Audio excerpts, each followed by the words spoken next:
Officially, I'm not. Right. No. What are we talking about?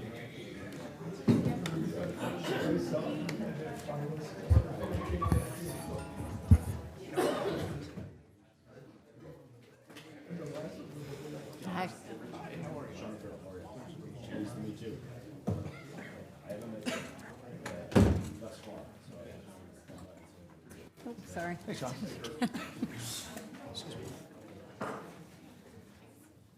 Hey.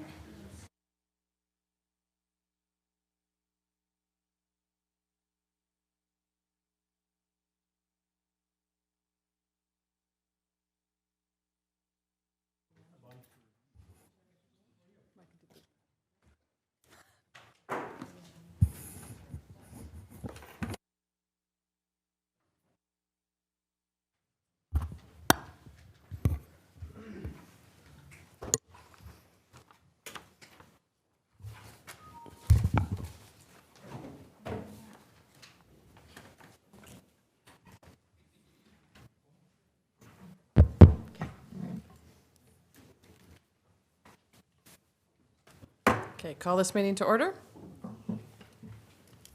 Do we report out? Anything to report out, Kimberly? No, the council convened in closed session as noted on the agenda to review a liability claim, but there is no reportable action. Okay. All right, can we have the roll call, please?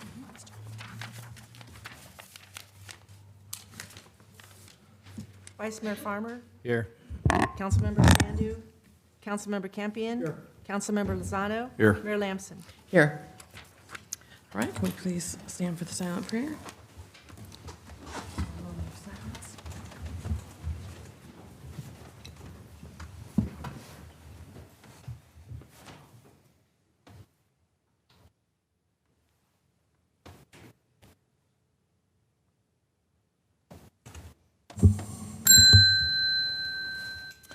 Would you like to lead us in the flag salute, Mr. Farmer?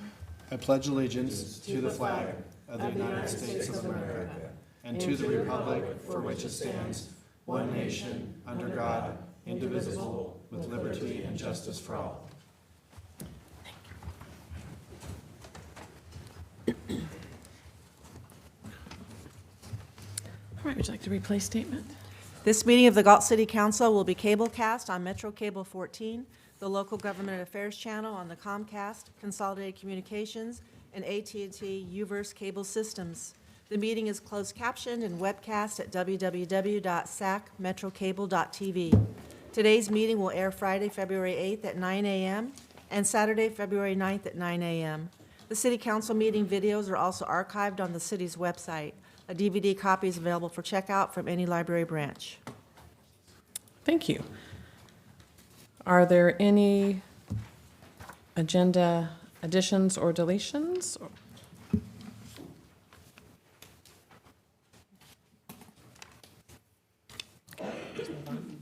All right, we'll move on to presentations. Subject, Economic Development presentation by Miss Amy Mendez, our Economic Development Manager.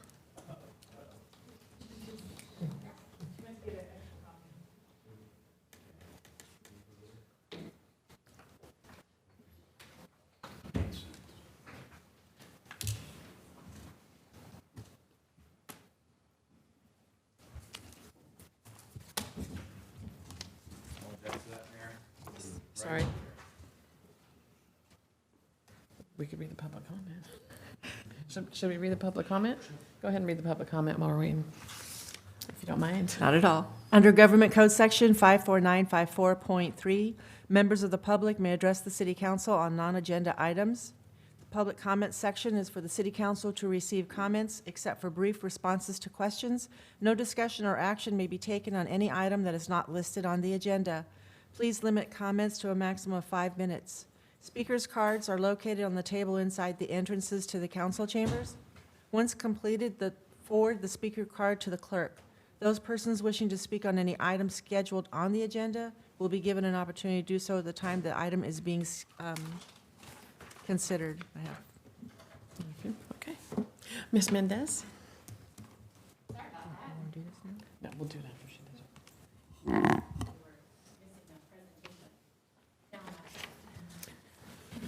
Good evening, Madam Mayor, members of City Council. This evening, I am here to provide you with a brief economic development update, a little bit of an overview with regard to economic development and what I've been working on, but also just economic development in general, sort of what my position encompasses.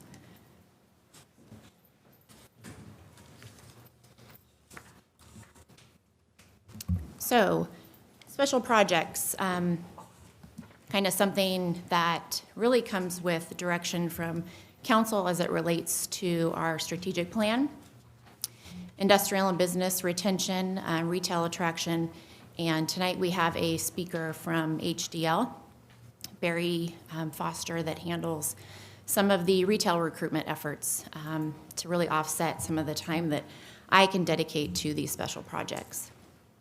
As it relates to special projects, really, as I mentioned, this comes directly from our strategic plan, sort of items that are important to council, that we are focusing on sort of big picture-wise as we move into the future of development for Galt. Wayfinding signage is one that really wasn't part of the strategic plan, but what happened was we received some funding from the county, and so this was, I think, an important aspect of keeping the small town charm, but also wanting to brand the city a little bit more, clean up some of the signage that, directional signage we have leading to the Galt Market, leading to some of the public facilities. So we are in the process right now. We have an RFP that we sent out, and we have a consultant that we're working with right now on that project.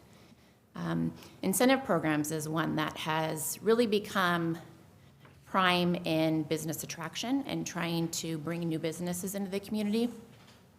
Infill was an item identified as part of the strategic plan, and so infill incentive programs have really been key. We had the residential infill fee reduction that was recently implemented and adopted by council, the La Quinta Inn and Suites fee reduction that was approved just a couple of weeks ago in order to facilitate the construction of the La Quinta Hotel and Inn and Suites.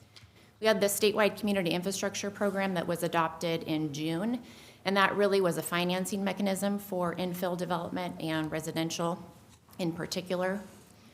The last one is, right now we're currently researching ways that we can potentially reduce the sewer fee as it relates to infill development. And so that's something that with the Public Works Department and our city attorney, we are kind of identifying ways that we can help businesses offset that cost as it relates to infill development. And then last one is the Galt Market Master Plan, and that really came out of the strategic plan in terms of the grant that the city received for master planning that project, and so focusing on potential redevelopment for that site. One of the things that I do focus on day in and day out really is industrial and retail activity. On the industrial front, really working with businesses that are looking to expand, but also looking at vacancies that are out there and what's available. And so, for instance, right now on the market, we've had a tight industrial market in Galt, and that's something that's been ongoing for several years since I've been here. We do have about 3 buildings for lease. They range from 1,800 square feet to 50,000 square feet, and that 50,000 square foot building is kind of an anomaly. There is a lease out for signature right now, and I think that we'll see a new business coming in and occupying that building. But the 1,800 square feet, we just don't have a lot on the market in terms of small industrial, and so that's been something that we have struggled with a little bit. For sale, there's 1 building for sale in Galt on the industrial market. There was one identical building in the same location that is in escrow right now, so things are getting really scooped up pretty quick in this market. We just don't have a lot of vacancy. And then in industrial land, there are some parcels available for development. What we've run into is that they're either really difficult access-wise, there's infrastructure that's needed, or they are too small, really, for development purposes on the industrial end. We do have a lot of businesses that actually are in the industrial park that have excess land, and they're not willing to let that go. And so we do have some land that's vacant, but there's no interest in having that developed because businesses are looking potentially to expand in the future. So I do connect with the brokers who are leasing these projects or who have these buildings for sale to find out who they're talking to, who's interested, in ways that I might be able to help facilitate occupying that location with a new business.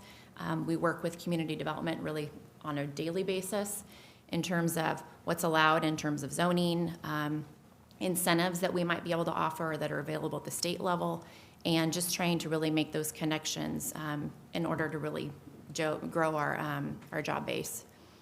One of the other things that I focus on is business retention, and I think lately we have turned our focus a little bit more to being reactive on the business retention side, and that's because we've had some things that we have really tried to get in front of with regard to industrial users specifically, one being the sewer rate increase, wanting to make sure that our businesses were aware what was coming and potential ways that we could help mitigate those increases in costs. And so that's been sort of the focus on business retention, but I do think that as we move into the strategic planning session, there should be some discussion about involving council as part of that process and really engaging our businesses so they understand that we, A, appreciate them being here, but try and find ways that we can help them expand if that's something they're looking to do in the future.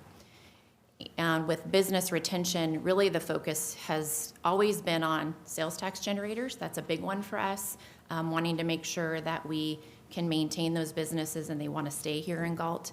But also, our downtown folks, our retail, wanting to engage all of them across the board so that they feel like they're valued in the community. Business retention-wise, as it relates to kind of what I do when I go out, if it's not in being reactive with regards to an increase in fees, we try to make sure that our businesses are aware of what incentives are out there, what programs are available, what resources are there to really help them offset costs that might be affecting their business, or how to expand if there's resources they need for financing, but really making sure that they have all the information they need as it relates to continuing their business. Now, on the retail front, with regard to the industrial, I reach out to the brokers, I talk to them on a regular basis. I really do the same thing on the retail front as it relates to vacancies that are out there and potential fits for some of the vacant spaces that we have. And so these are just some of the brokers who represent the shopping centers in the community, one of them being a downtown location, and then Twin Cities and Carroll Drive. On the retail front, we don't have a lot of vacancy as it relates to shopping center space, and so with Galt Village, there is one vacancy that's been there for several months now, and it's the Dollar Tree space that was vacated. What we run into with that location is just that it's kind of a unique footprint. There's not a lot of users in that 6,000 square foot range, and so it's been a tough one to backfill. There's been lots of 1,000, 2,000 square foot users that are interested, but this space is a little bit unique in its size. And so we will be at ICSC, and I'll talk about that a little bit later, in Monterey in a couple of weeks, and really pushing this location because it's one of the few vacancies that we have on the retail side. And so we want to make sure that we can fill that with a retailer that meets the needs of the community and not just some type of office space user or something that may locate in there just by virtue of the fact that there's nothing else available. There is a 4,000 square foot out parcel pad that's available in front of the Comfort Inn and Suites.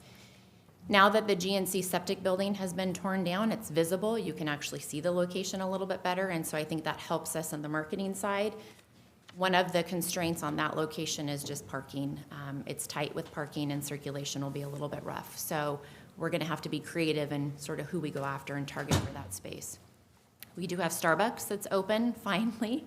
When I first started here in Galt 3 years ago, it was just announced, and we thought, oh, this is a slam dunk. We're going to be ready to go, and it's been 3 years and 3 months, I think, now that we finally are up and running with Starbucks, and now we have an application for a second one. So Arco is under construction, and also Gillies Car Wash is under construction. And I think that the car wash is really a great fit for that location in terms of the fact that it's a very unique size, that there's a Caltrans easement that runs a big portion of the front of it, and so having it be long, and they were able to really site plan the site, I think, uniquely, and so it's a good fit for that. We had lots of people look at it, but it was just difficult for access, and just kind of the size footprint was a little bit difficult to work with.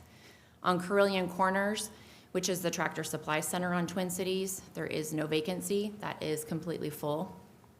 They do have one pad site remaining. It's about 1.5 acres that's just south of Rite Aid. And so we do have a few interested parties. We've had meetings with different developers who are looking to develop that space, but nothing's been submitted and nothing's come to fruition there yet.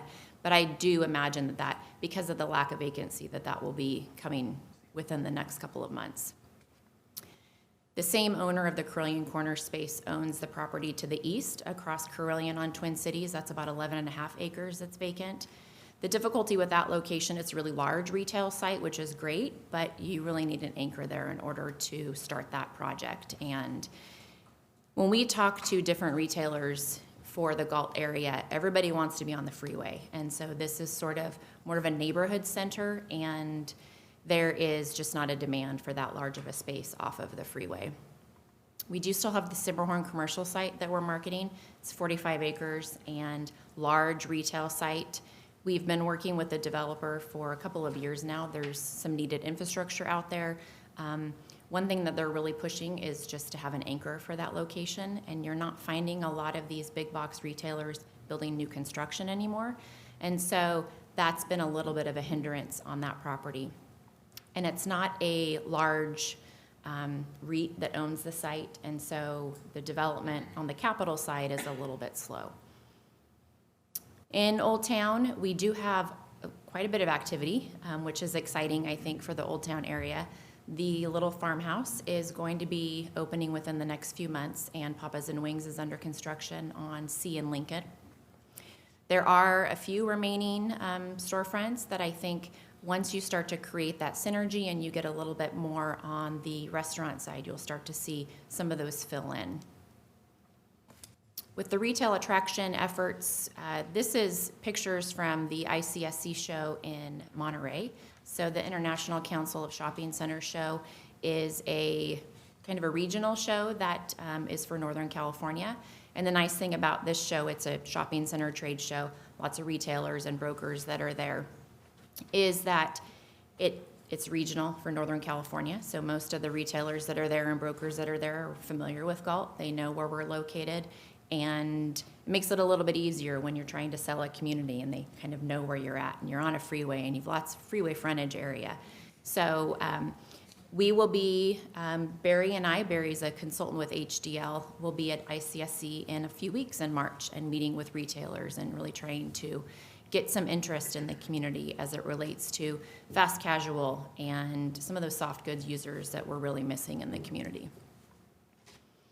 Speaking of HDL, Econ Solutions is a division of HDL, and HDL currently provides services to the city for sales tax revenue analysis. They do audit of our sales tax allocations from the different users in the community.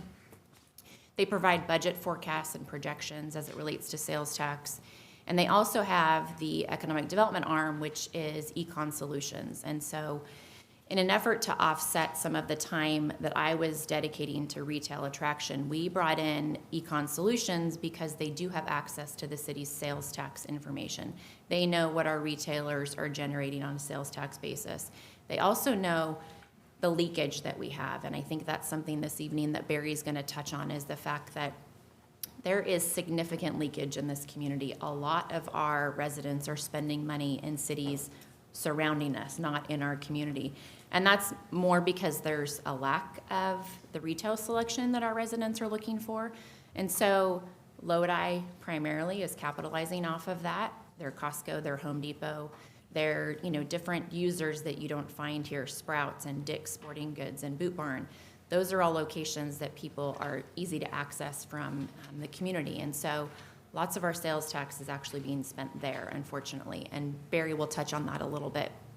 But really, what Barry Foster has done is help offset my time as it relates to retail attraction. And he has that sales tax information.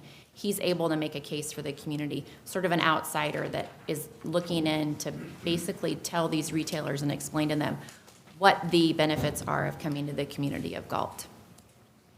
And with that, I will turn it over to Barry so that he can go over some of what he's discovered in the community of Galt, but also some of the recommendations that he has moving forward as it relates to our contract with them. Barry?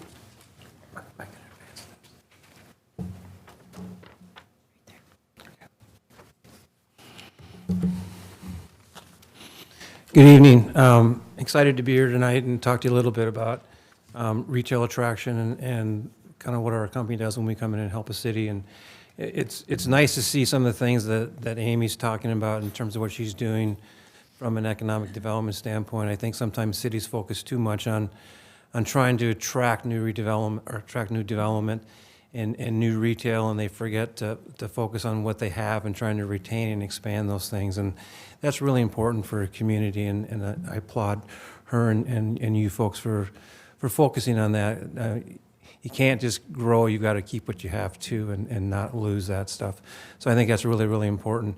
So my background is I worked in California for 23 and a half years for 4 different cities.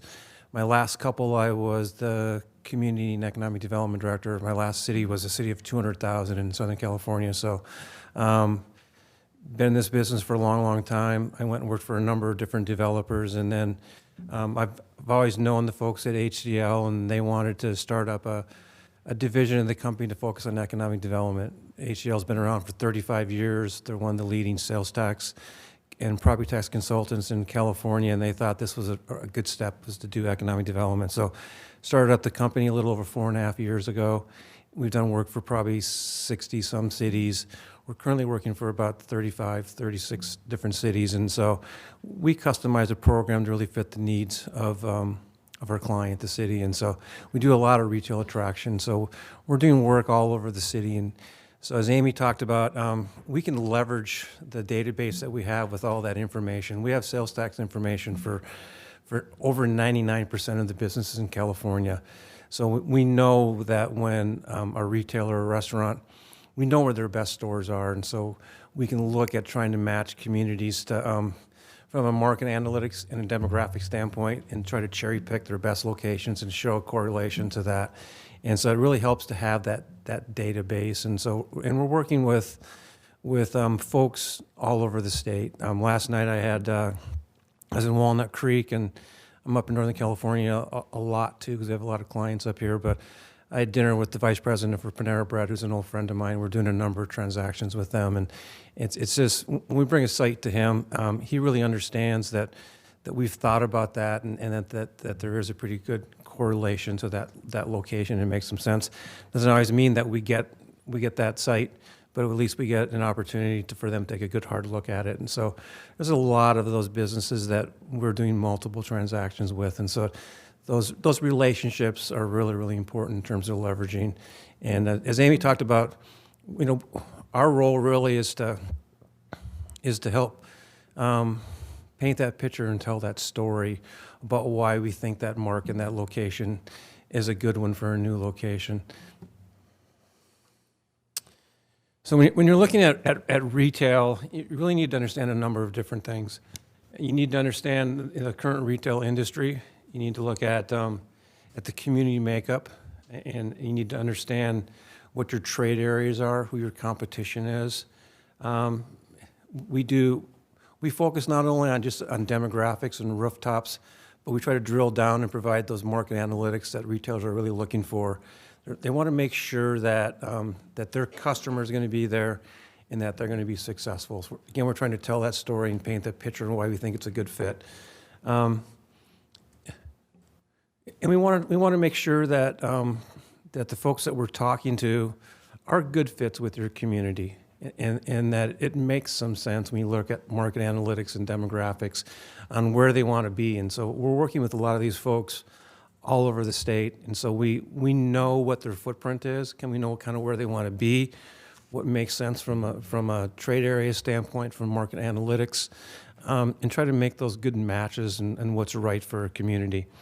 But I think it's really, really important to understand that you need to create market demand.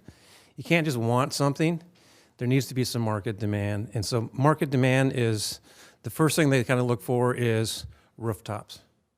And so they want to know that there's enough population density for their concept that makes sense to go there. And then we're looking for the demographics, and they're also looking for daytime population. So I think that in terms of Galt, you need to produce some more rooftops and create that market demand. And then, but you have to have that good balance between jobs and housing. And you can't just let everybody go off to Sacramento or Lodi or Stockton or wherever else to work during the daytime. You got to have those. And so Amy's talked about focusing on the industrial and having those jobs. I think it's really, really important to have that good balance between jobs to housing. Retailers demand rooftops for market demand, but they also want that daytime population too. One of the things that we do is looking just at the state of retail, and it really has changed a lot in the last few years. And so you're seeing, the growth of e-commerce and doing things online. Brick and mortar stores are never going to go away, but they're changing. And so you've got that competition. You need to understand that. Retailers and need to understand how they can compete with that. You see the Targets and the Walmarts and the Best Buys and a lot of those retailers, they're doing a lot more with e-commerce, but they're still relying on their stores and those brick and mortar stores. Target has redesigned a lot of their stores so that when you come in, you can get something online, and then they have an express line where you can go in and pick it up real quick and not have to go through all that inconvenience. And so it's just changing, and so you need to understand that and understand their footprints and what they're looking for and what the state of retail is right now. In terms of dining, you're seeing just sit-down restaurants, casual restaurants. They're struggling. A lot of the national folks are not doing a lot right now. It's the biggest segment in restaurants right now is fast casual, without a doubt. So you have the quick service fast food, and I think that's an opportunity for Galt, is you don't really have any fast casuals, and so that is really, really important. And so they want to see what your existing restaurants do in terms of sales performance, and we obviously have all that data. They want to know if they're going to come in that others have done well and they perform well. So we know that how your existing fast food restaurants compare to the statewide average. I can push my computer button and figure out how you compare to that. It's telling that story and painting that picture about why we think it's a good fit for these folks. So it's understanding kind of what's available and what the marketplace is. And consumers are looking, the whole millennials, they look at not just price, but they're looking at experience too. And so you're looking at shopping areas, having a lot of dining options, restaurant options, and just understanding how to have your shopping centers be built right, designed right, and that really is changing. You're looking at a lot of the malls. They're taking some of the old boxes, some of the old Sears and whatever else, and they're tearing those down and they're putting in more food options. They're putting in more entertainment options, and that's the future. And you just need to understand that and get in front of that. If you look at square footage, retail square footage in the United States, it's way more than any part of the country.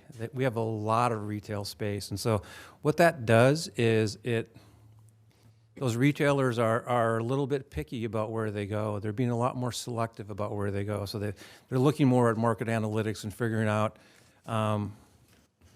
where do we need to go, what's the best fit, and are our customers going to be there? And that's really important to understand that, because while they're still doing deals, they're a lot more selective about where they go. And again, it's just looking at retail and how it's changing. Technology that's available now. It's actually reduced the cost of a lot of consumer goods. Look at TVs. Look at how thin they've gotten, how light they've gotten. They're still big screens, but yet they cost way less than what they cost years ago. That technology has made it better, but it's also less expensive. And just looking at what the different footprints for shopping uses are, for retailers, for restaurants, a lot of what we do is figuring out what they want, what their footprint is, where they want to be. And again, the baby boomers are aging, and now it's about the millennials, and again, they're looking at a lot more about experience. You look at the shopping centers, a lot of the anchors that were popular even 4, 5, 6 years ago, some of them are not in business anymore, or their footprints have shrank a lot. When you look at a shopping area, the anchors don't pay the kind of rent. They don't pay big rents, and so, but yet they bring and drive the traffic, and so, but they're changing, and a lot more entertainment and other kinds of uses in there than what an older shopping center that maybe had a grocery store and a neighborhood shopping center type. They're just changing. You're looking again at different footprints, and most times they're smaller footprints. They're trying to be more efficient in what they have.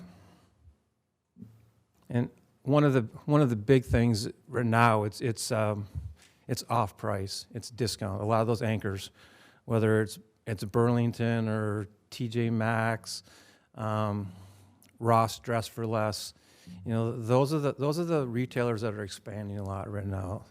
A lot of the bigger ones are not.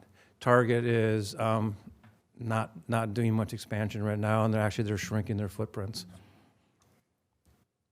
This is kind of just summarizes just a couple things on how things have changed. So for a while, Target was doing super Targets. They were doing 173,000 to 200,000 square foot super Targets. They really didn't work in California. They're not doing those. They've shut down a couple of those. They were just too big. They couldn't compete. They weren't efficient. And so now Target is looking at stuff from 40 to 80,000 square feet, and kind of their prototype now is more like about 100,000 square feet, but they're looking at smaller ones. Not real aggressive in terms of their expansion plans, but their footprints certainly have shrunk a lot, and they're doing more business online. Walmart used to do a 235,000 square foot super center. They probably have knocked off 30 to 35,000 square feet off of those. They're becoming more efficient. They're doing more things online too. Kohl's went into probably 80,000 square foot buildings when they first came to California. Now they're more like 45 to 50,000 square feet. Again, they've become more efficient and taken their footprint and reduced it a lot to be more effective. Burlington, we've done a number of transactions with Burlington in the last few years. And Burlington, they dropped the coat factory and they tried to rebrand themselves as Burlington.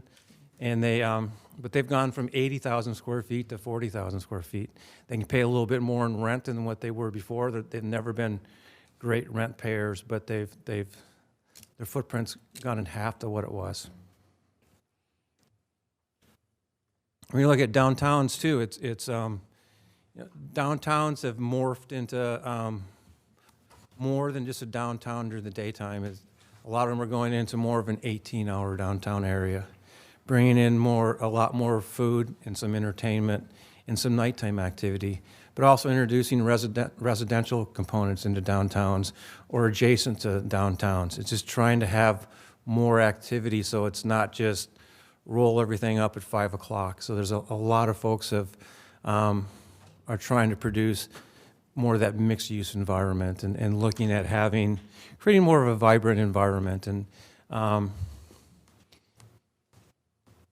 another thing for downtowns is just having easy access to it, having sufficient parking, and just trying to create that activity that is more spread out. A lot of downtowns have gone to establishing, a downtown business assistance group, having a property-based improvement district to try to make sure that the infrastructure you have looks kind of consistent and it's maintained properly, and it's a way to go ahead and to pay for those improvements and the maintenance with that, and trying to create that environment. Oops. And again, I think with downtowns, a lot of downtowns have gone to that mixed-use environment and really incorporating a lot more residential into their downtowns or nearby their downtowns, trying to create more rooftops to support that retail and restaurant environment. But looking at ways to make the spaces you have down there unique and something different where people want to come down there and spend some time and creating activity.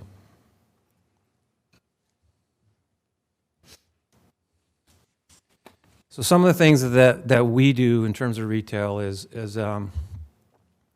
looking at site selection and defining the trade areas. And it's not, in the old days, you used to just do 1, 3, 5, 10-mile rings.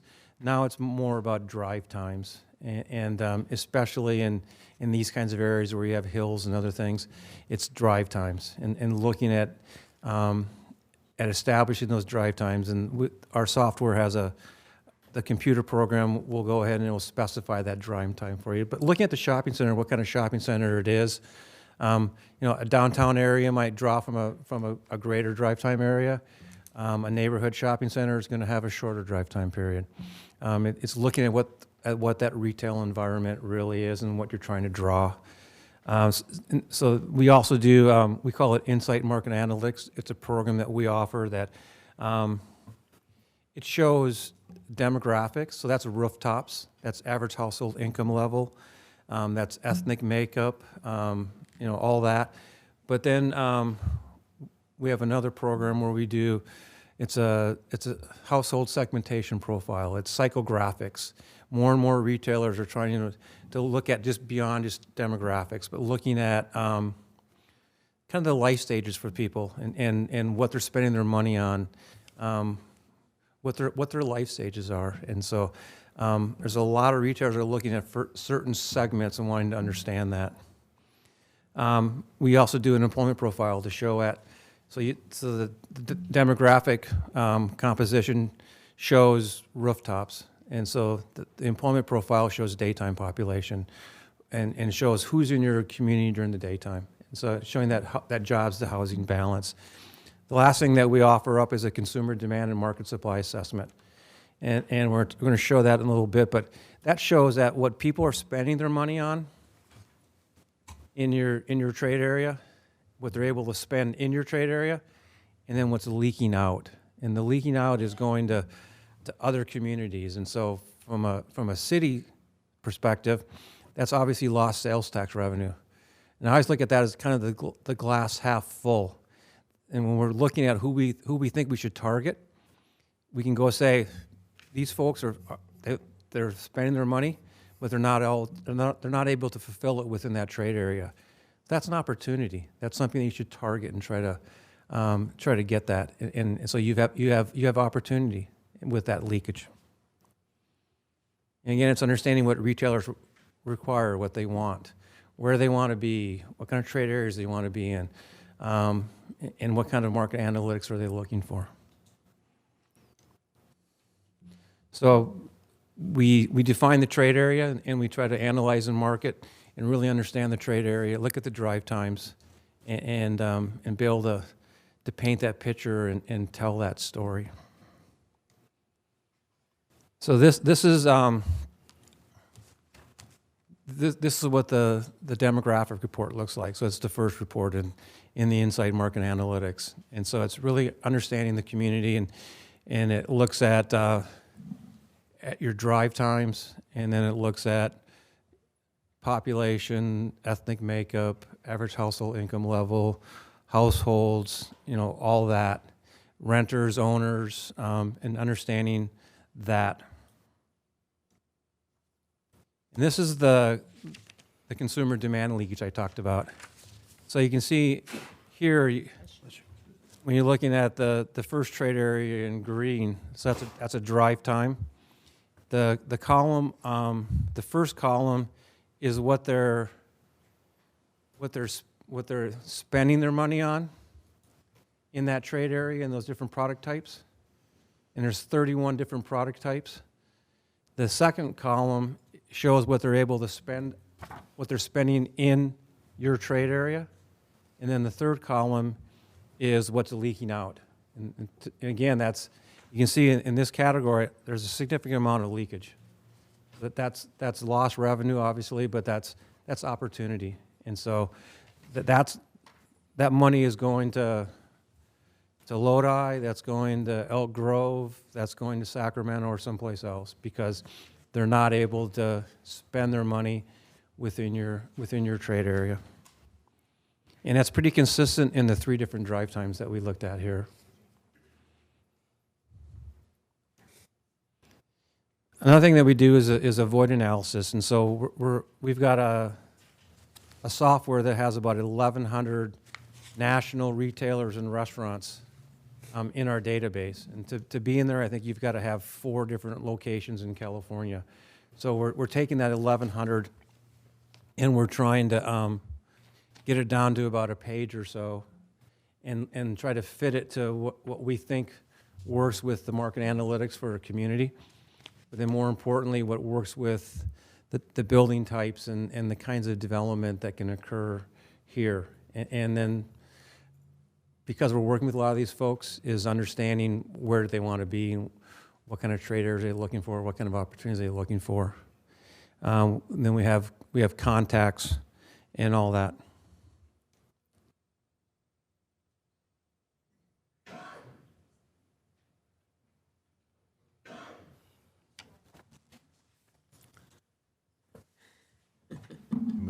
We'll start later. Wait an hour. Sorry about that. And so again, we're looking at what they're looking for, what retailers are looking for in terms of what kind of shopping areas do they want to be in. Sometimes they want to see co-tenants that are part of the shopping center or the community, population requirements, all that. So we did a snapshot, a community profile of Galt, which we're going to include with marketing, showing what the city population is, what the population is within a 15-minute drive time, but we're summarizing average household income level, education, labor force, households, daytime population, average age, what the projection is for the 5-year growth for both population and household. Again, we're trying to make it as easy for them to understand what the opportunities are here. So I think there's opportunities as we're getting into it to look at. I think there's obviously a lot of leakage that's going out to other communities, and so we think there's opportunities to go after a number of targets. We think there's off-price retail demand that can be realized here. But we do need to add some more rooftops too. I think it's important to create that market demand and enhance the market demand from what there is now. And so I think more rooftops, more residential is really important. And I think there's a significant opportunity with fast casual. And these are just some of them that are out there that we've worked with and done transactions with. It's the Blaze Pizzas, it's Chipotle. Chipotle is now there's a couple transactions we're working on where they're now coming out with drive-throughs. A lot of the fast casuals have introduced drive-throughs.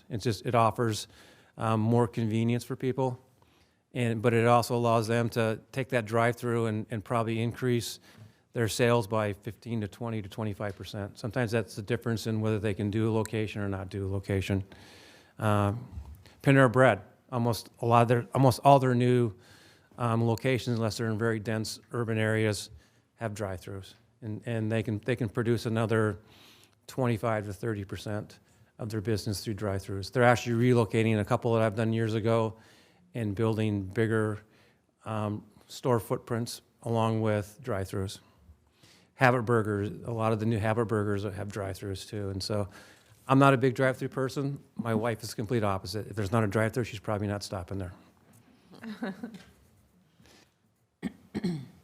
Amy talked about ICSC, International Council of Shopping Centers. We attend a lot of these, and typically when I'm at an event, Las Vegas is the big one. They have probably 40,000 people that attend that. When I was up there last May, I think it was the 26th year I've gone to this, I had 47 meetings in 2.5 days. It's rapid fire, and I was there for probably 15 or 16 different clients. There's one in Los Angeles that's Western region, and it's a little bit easier to maneuver. And then, as Amy talked about, the one that's coming up in early March in Monterey is more focused on northern and central California, and it's proven to me to be a lot more effective and just easier to do. You know, when you're doing it and you're doing it right, and we've had a lot of success over the last 4.5 years. These are the logos of a lot of the businesses that we've helped bring to cities, and a lot of these we've done multiple transactions with some of these folks, but I think we're pretty good at telling that story, painting that picture.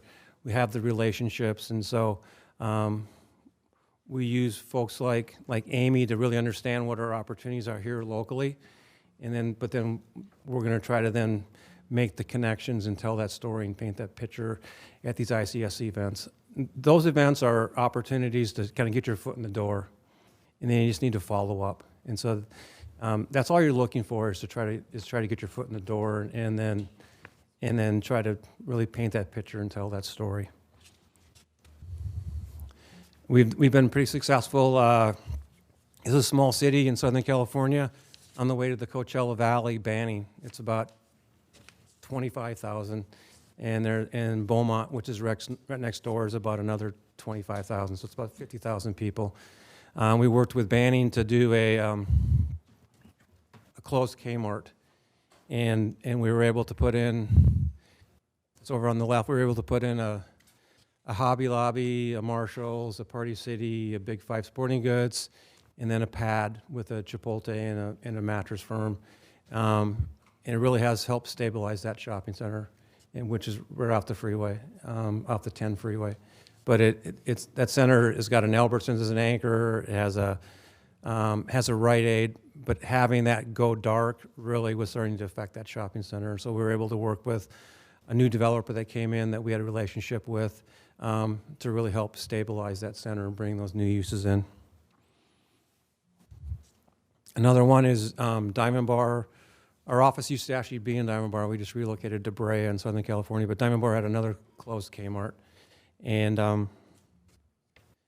so we put in a Sprouts, Ross Dress for Less, a Petco, and we did 2 pads. And one pad has a coffee bean and tea and a Chipotle, and another pad which is getting ready to open right now, has a Habit Burger with a drive-through. We also did across the street from there a closed Vaughn's grocery store. We helped put Smart & Final into there. Smart & Final had passed on this site, and we were able to go back because of our relationships with them and show them that it made sense. And so we were able to go back and show that they were concerned in Diamond Bar that there was too much Asian population, and they thought that wouldn't be their customer. We were able to go show them that through the data and through the reports that we have that it's second generation Asian, which is more free in terms of what they shop and what they eat and all that. And they opened, and I remember I went there and took pictures of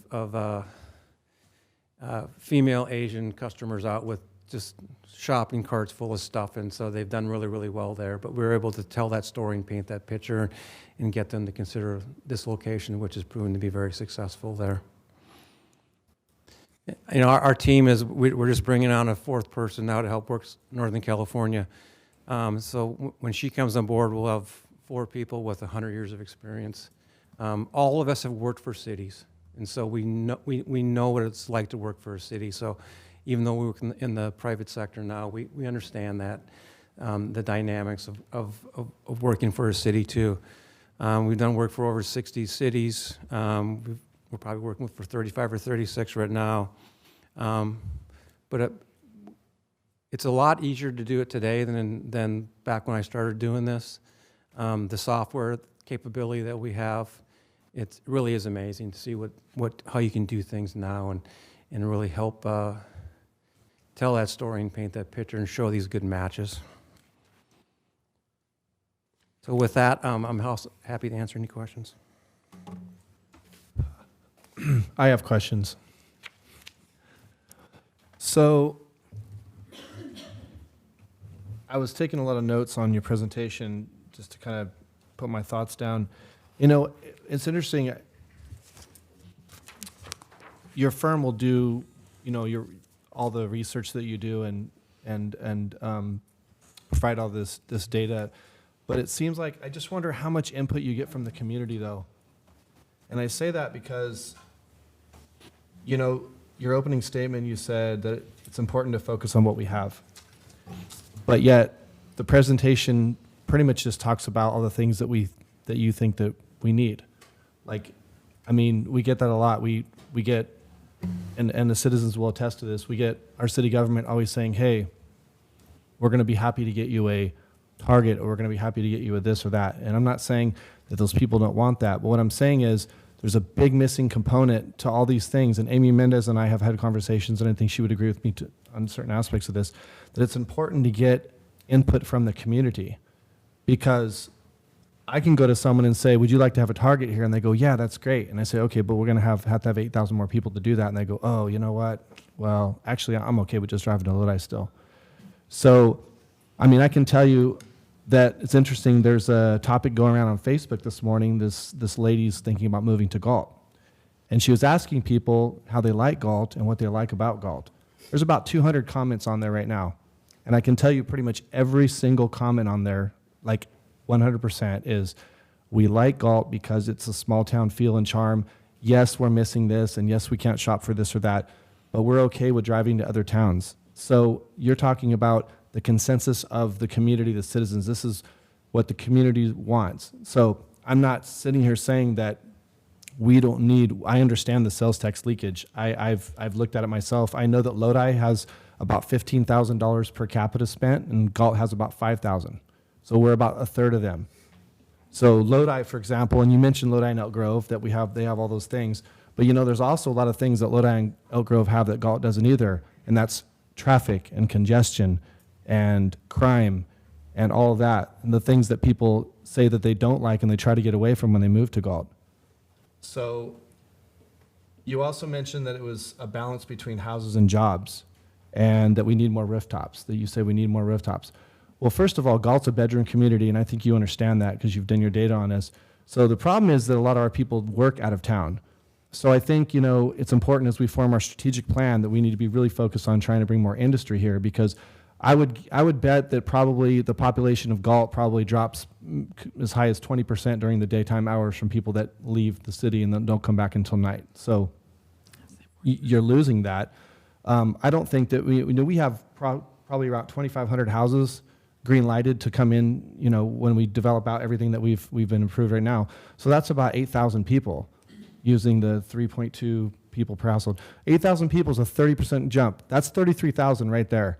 So I think what we need to be thinking about is talking to our citizens and saying, do we want more rooftops and more houses to get some of these things that you've been mentioning? Because I think it's so very important to poll the community and to see what they want. And as we build a strategic plan, I encourage the council, I think it's important that we do that, because we don't want to turn Galt into something that we don't want to change Galt in a direction that the people don't want.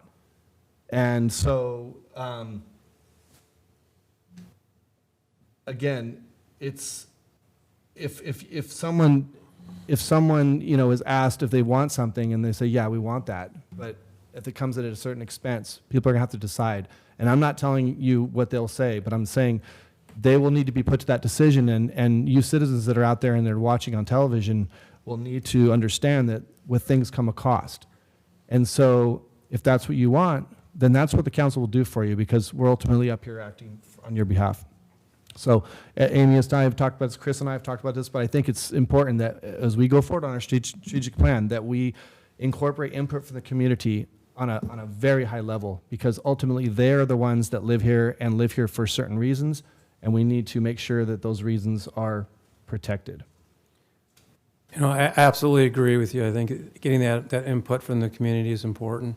But I also just want to emphasize, and some of the things I talked about is wanting it is one thing, but then showing a market demand is another. So it does take that balance between jobs to housing. And so it's not simply we want a target or we want this or that.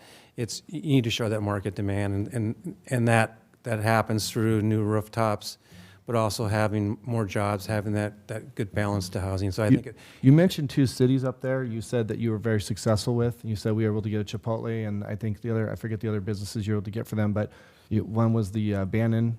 The other city was St. Paul. Banning and Diamond Bar. Okay, so you were actually saying that you were successful in getting certain businesses to come to there. So again, I'm very pro-business. I'm a business owner myself. I want to see more things in this community for the people that we have here. I'm just not a big fan of the idea that we have to have more people to get those things. Both of those cities that you quoted, you said they had 25,000 people, but yet you were able to get those businesses there without the additional rooftops. Well, the Banning has a city of 25,000, but adjacent in their trade area is another city, so it's 50,000. Okay. And then Diamond Bar is about 50 or 60,000 too. But when we've done work we're doing work up in Ridgecrest, which is a city of about 25,000. It's by itself, and so we're getting the first couple of fast casual restaurants there, and so but it's been a challenge, and so and they're starting to get some more retail. But again, it's market demand is really important to show that, and so if you don't have it, you lose it right away. Well, we're getting, we got our Starbucks. Yeah. We're getting, Dutch Brothers, another Starbucks. We're getting some other, we're getting noticed. Yeah. Put it this way, and we're 25,000. We're getting noticed now. So, I mean, I'm not an expert in the field that you are, but that simply what I look at that is just the common person. I see that and say, well, they're noticing us now with the population we have now. I think it's going to be. I think the obstacle here is for people like Amy, for example, is to go to these businesses that we do want to bring here and convince them that Galt is a good place to come with the population we have. They need to understand the geography of Galt, that we're an island and we feed from Thornton and we feed from Harold. And if you combine all that county into it, you probably have your 33,000. And so I think that's the obstacle that and challenge that people like Amy will have to talk to these people, to try to convince them that, hey, you can do good in Galt. And we're not relying on some massive amount of growth either. I'm just telling you that to continue to evolve and get some of those other retailers that folks maybe have talked about, the Targets and whatever else, you need more population density. But again, we acknowledge what you have now, a lot of the stuff that is in planning and improved. Retailers won't come just because it's approved. They want to know that it's under construction, it's coming. So you're looking at what you have today, and then other things, other opportunities.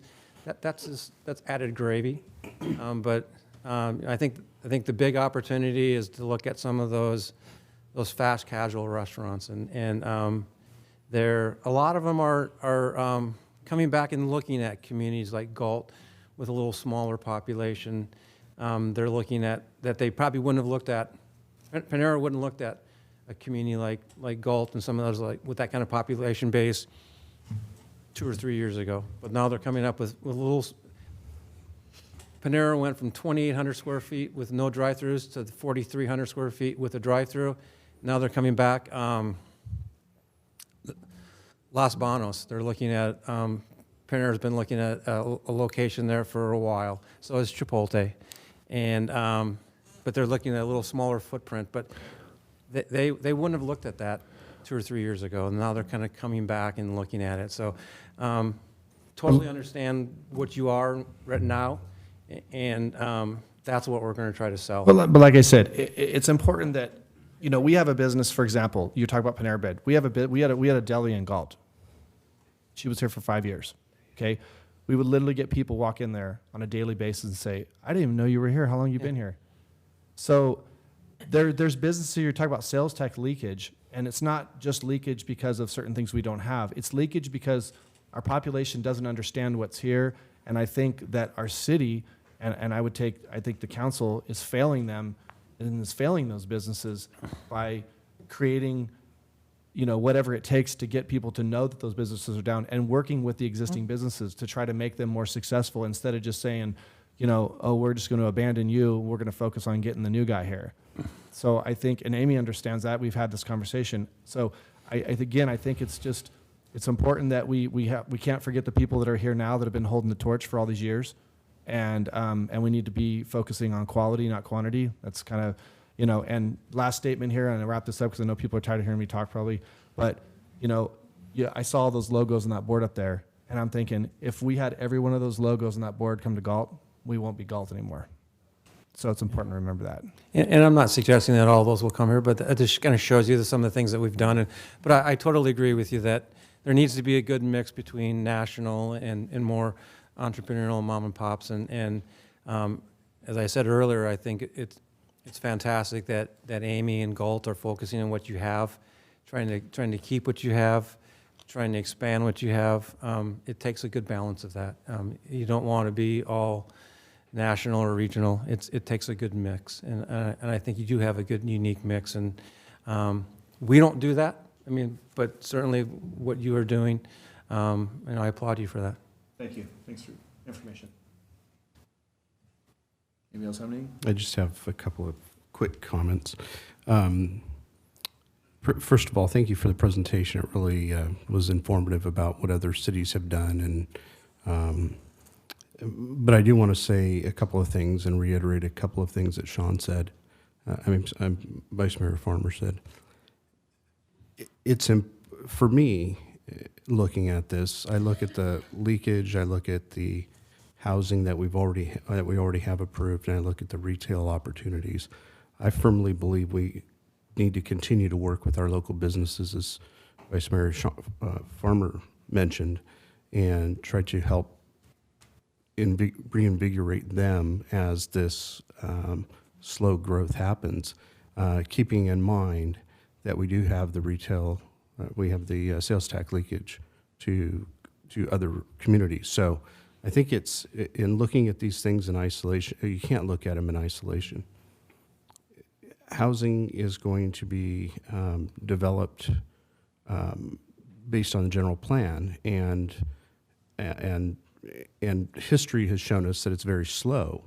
So we have time to really be deliberate in looking at the sales tax that's leaving the community, as well as the retail establishments that can't have the opportunity to come in at the same time. And so I liked the presentation, the information in the presentation, because it really showed the different matrix that are used for that.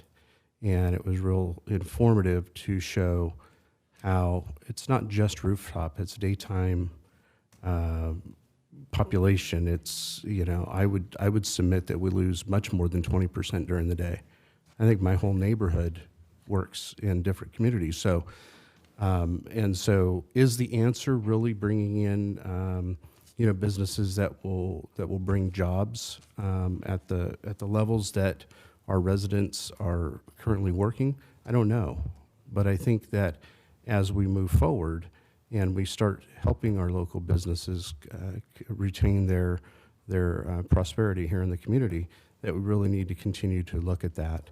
as a whole rather than in isolation. So those are just my thoughts. I agree absolutely. I mean, I think it's a combination of all those things. I think it's looking at your general plan, understanding the residential growth, but then more importantly, talking about the job creation. I think having that jobs to housing balance is really, really important. In the mix between national and regional retailers and restaurants with some of the more entrepreneurial, the mom and pops, having that good mix too. And I think all of that's important. There's not one way to do it. It's looking at what really makes sense for your community. I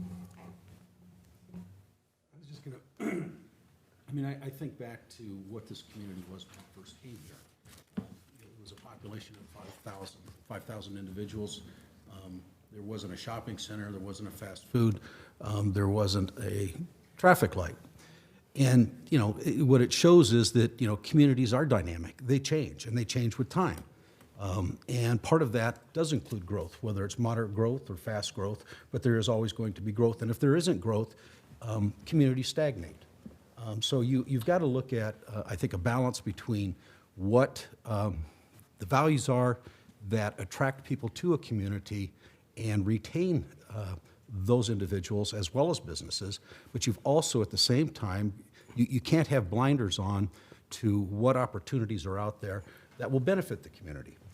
And when I say benefit, I mean that is recouping those losses in terms of sales tax dollars that are going to other communities. I mean, there's a big disparity there, and I think that to the extent that the city should work towards, and I agree with what Amy has been doing and much of what this individual has said, we need to look at, you know, plugging those holes and filling those gaps at the same time. And it's not to the disadvantage of existing businesses, but I think there's a synergy when you have more business. And I think that it'll build a stronger chamber of commerce. And I think that through those processes of growth that we'll see great benefits to the community. So that's Thank you. What I also found heartening was the fact that you were kind of revamping some of the old abandoned shopping centers.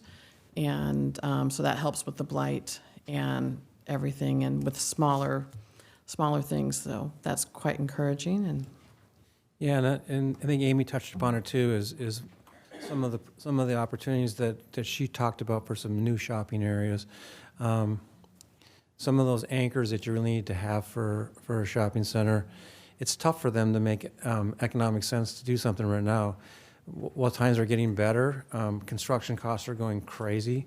They're having a hard time getting, even in the Sacramento area and all over a lot of metropolitan areas, getting subs. And so construction costs have probably gone up 25 to 30% in the last couple of years. And so it's hard to pencil those. They can't get the rents from those anchors to pay for that kind of that cost. And so a lot of the Ross Dress for Lesses, the Burlingtons, the TJ Maxx, a lot of what they go into is second generation spaces. It's those old Kmart's. It's the old grocery stores. We put in Burlington in a bunch of Toys R Us's that closed. They can get in there at a lot less expensive, and they can make their rent work. And so, but again, you're taking some of these blighted shopping centers and blighted anchors and revitalizing them and reusing them again. So again, it's a good mix and a good balance. thank you.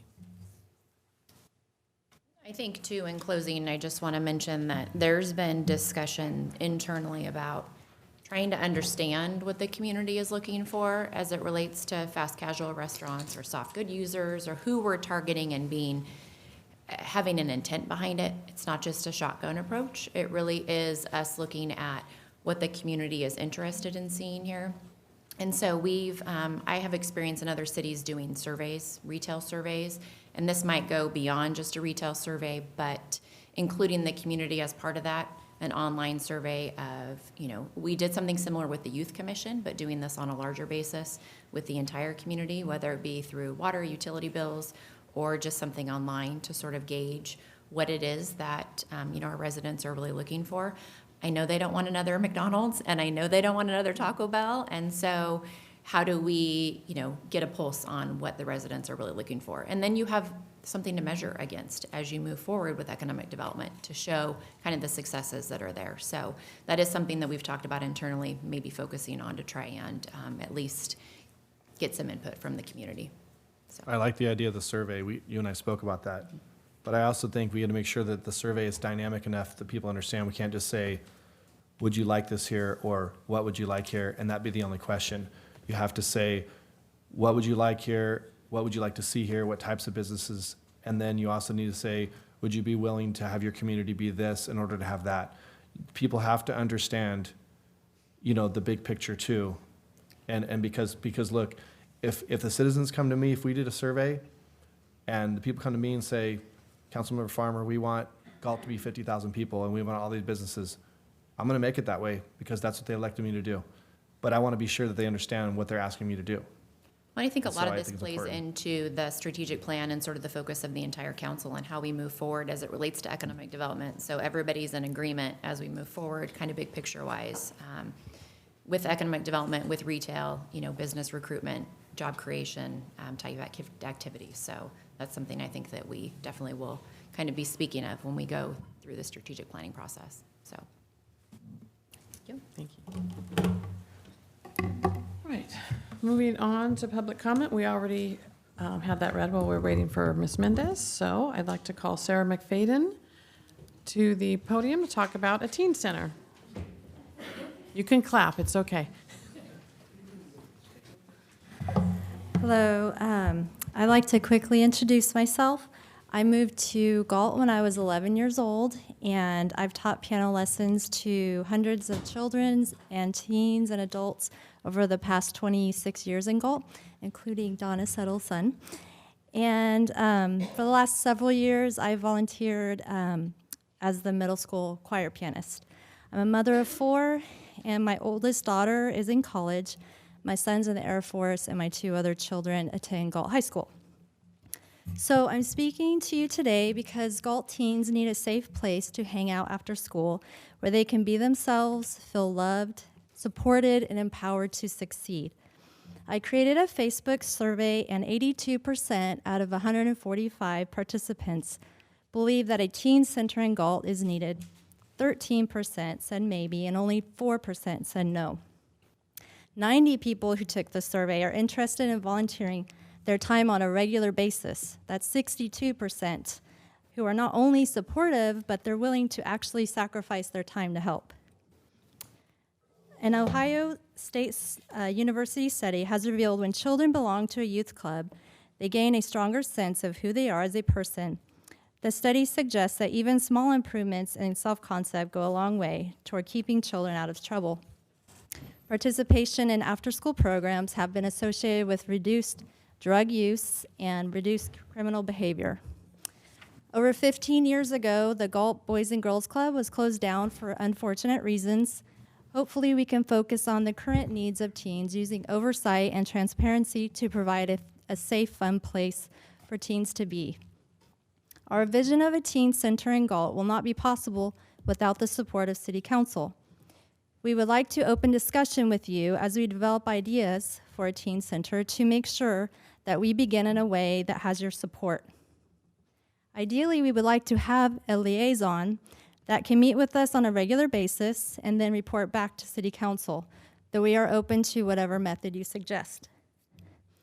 I met with the executive director of an impressive teen center which currently operates in Lodi.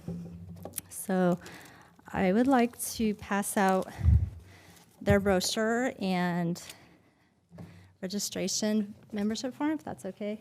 You can take one and pass it on.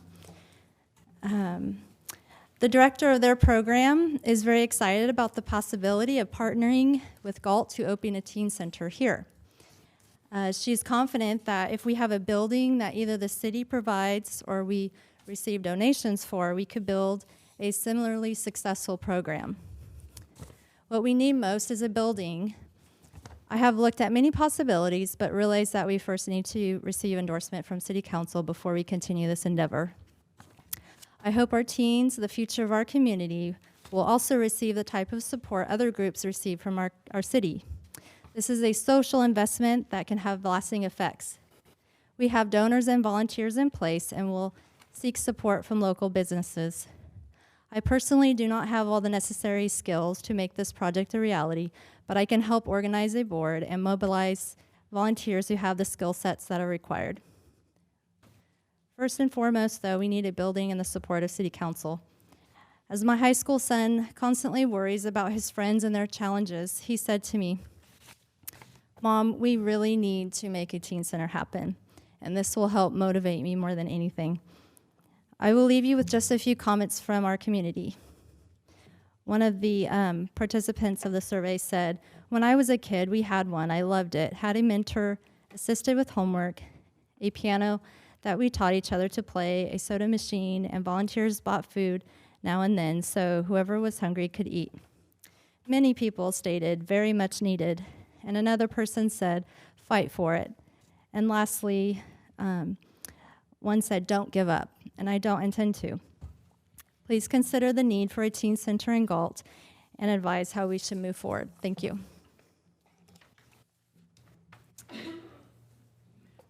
Thank you.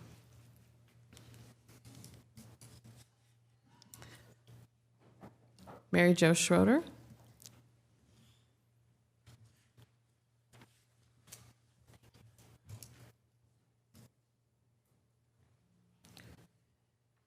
Hello. I was going to say somebody's getting a call. My name is Mary Jo Schroeder, and I'm a member of this community. I graduated Galt High in 1991, went to college, got my degree in criminal justice, went off, moved away, lived elsewhere, and then moved back because I wanted to raise my son in this community. I was raised here, and I know what a great community is for that. I originally moved here, well, my family moved here in 1982 when I was 9, so pretty intimately familiar with this community.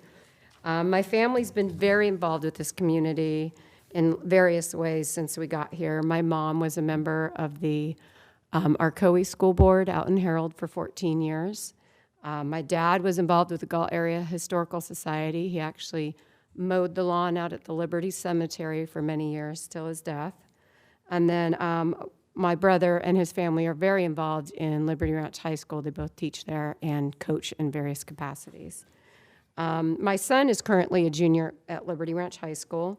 Through our involvement in 4-H, FFA, I'm involved in the Ag Boosters and various community organizations like Gallup, Galt Lions, Night to Shine through the Horizon Church, and various sports organizations.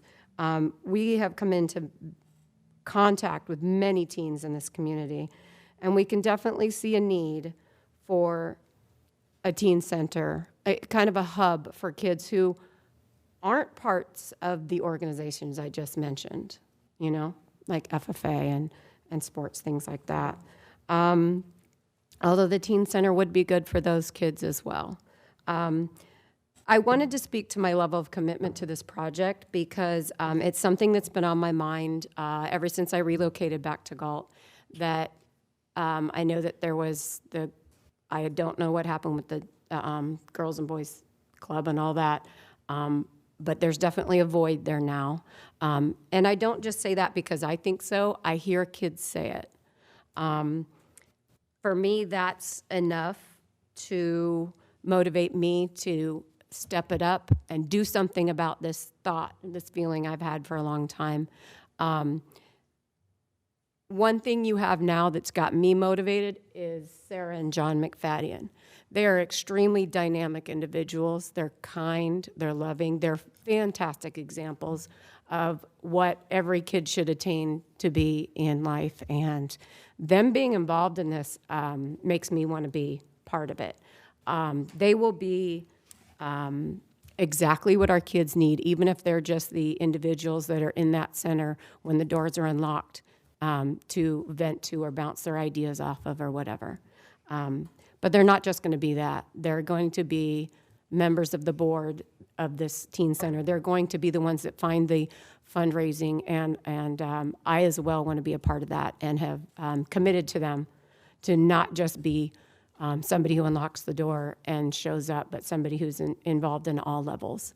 You know, we have a vision of where this can go, of course, right? I mean, we think of having local law enforcement come and talk about, you know, what they do to connect with the kids that are kind of, you know, they're not your kids that are in your leadership classes. These are the kids that need to have contact with law enforcement. That's not just when they got taken away from their parents, things like that, you know. We'd love to link up with Habitat for Humanity, Red Cross, and provide volunteer opportunities. You know, Gallup has a ton of volunteer opportunities, just to give kids a sense of purpose and connection to the community so they get invested in being productive citizens of our community, not on the outskirts of it, right? We'd love to, you know, have a whole curriculum for life skills, teaching life skills that unfortunately aren't always taught in the home, but these kids still need to have somewhere. And in a time of social media, think of what we could do in terms of connecting to these kids and reminding them what it's like to have a conversation or to stand up and speak in public, things that get lost because they're so connected to their phones. We have huge dreams, but we know we need to start small, and but we must have the support of the City Council, and we'd love if you would add this topic to your agenda to get the discussion started. Ms. Schroeder, you'll have to wrap it up. Okay. That was my last sentence, so. I feel like the time's right there, so, okay. But we would just love to continue this discussion, so please add it to your agenda. Thank you. Thank you. Thank you. All right. Aurelie Benavides.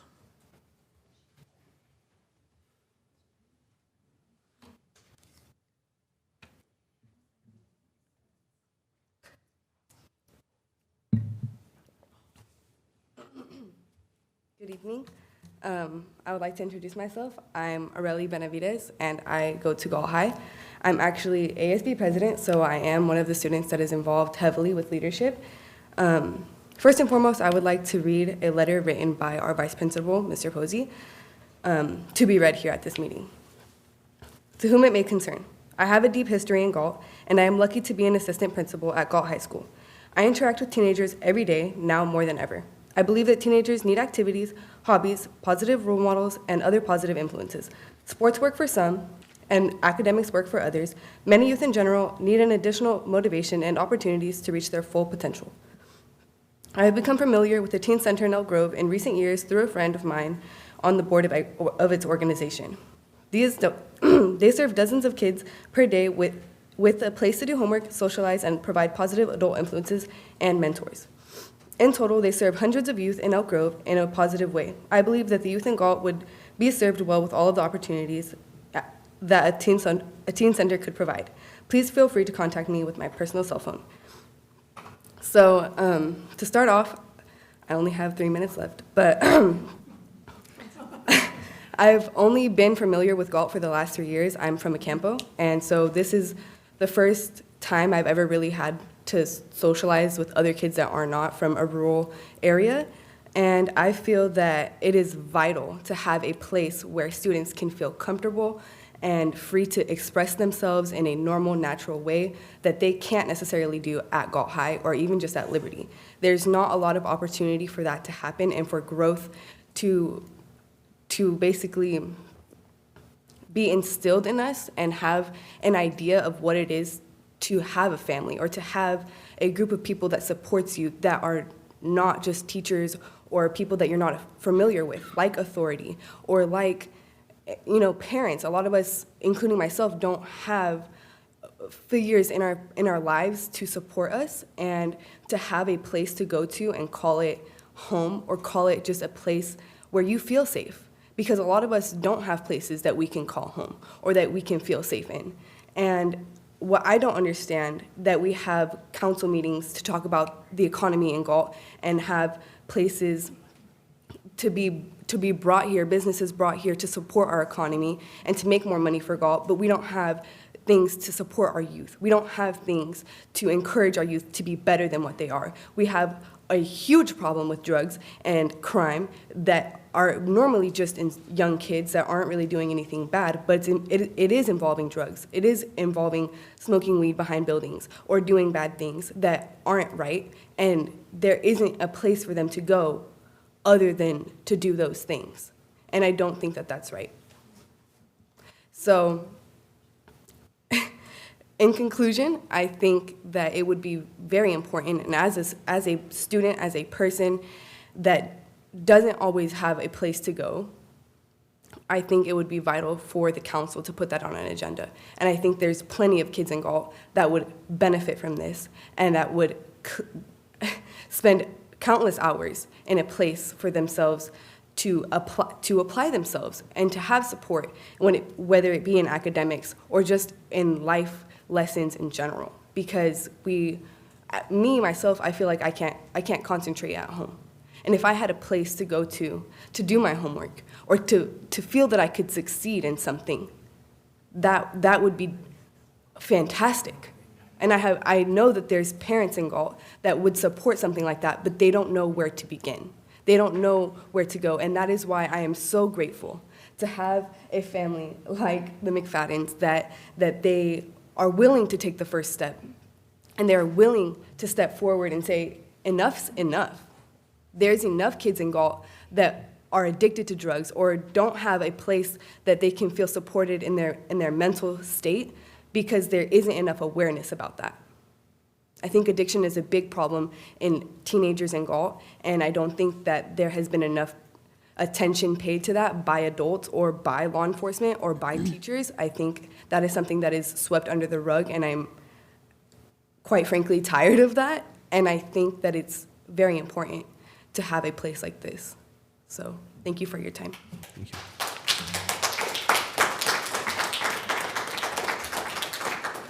Thank you, Ms. Arelli. Can I touch on it? We did have, a couple years ago, we had Vice Mayor Mike Singleton, who had a whole setup at Fairsite with resources and tutors for an after-school program, but I think the council would get on board if we want to work together again to see.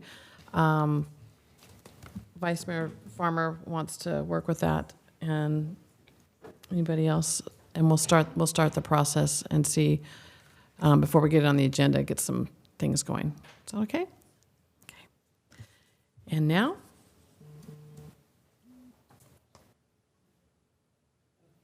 We have Ms. Bonnie Rodriguez talking about the 150-year sesquicentennial. Did I say it correctly? Apparently, I didn't say it correctly, Ms. Vice Mayor Farmer. Thank you for saying it, because I'm not going to say it. But first, I have to say how unfair it is. I have to follow such a dynamic. She is the young ASB woman. president. You all caught that. So I just wanted to come and give council an update on our 150-year anniversary plans.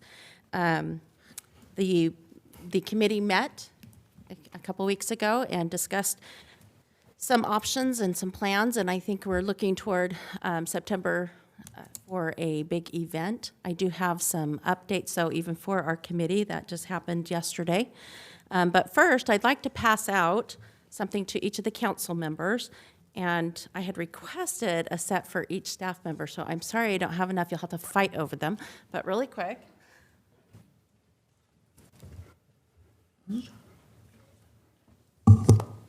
Thank you.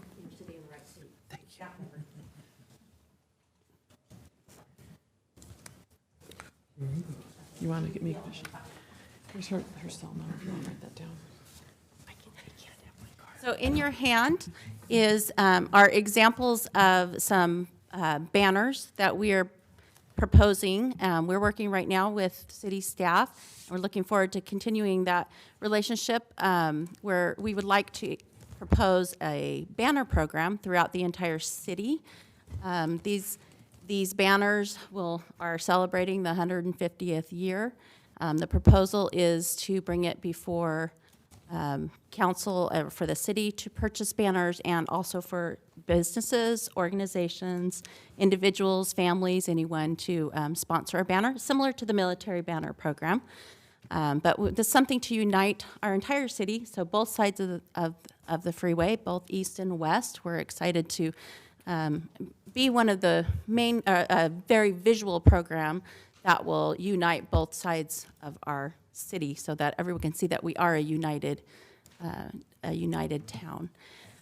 Some little updates. I have been working with Union Pacific and have had a couple of phone conversations with Union Pacific and Operation Lifesaver, which works with the railroads in safety.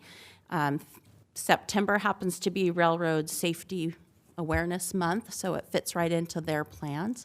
Union Pacific gave me some great news yesterday in discussing some things with them.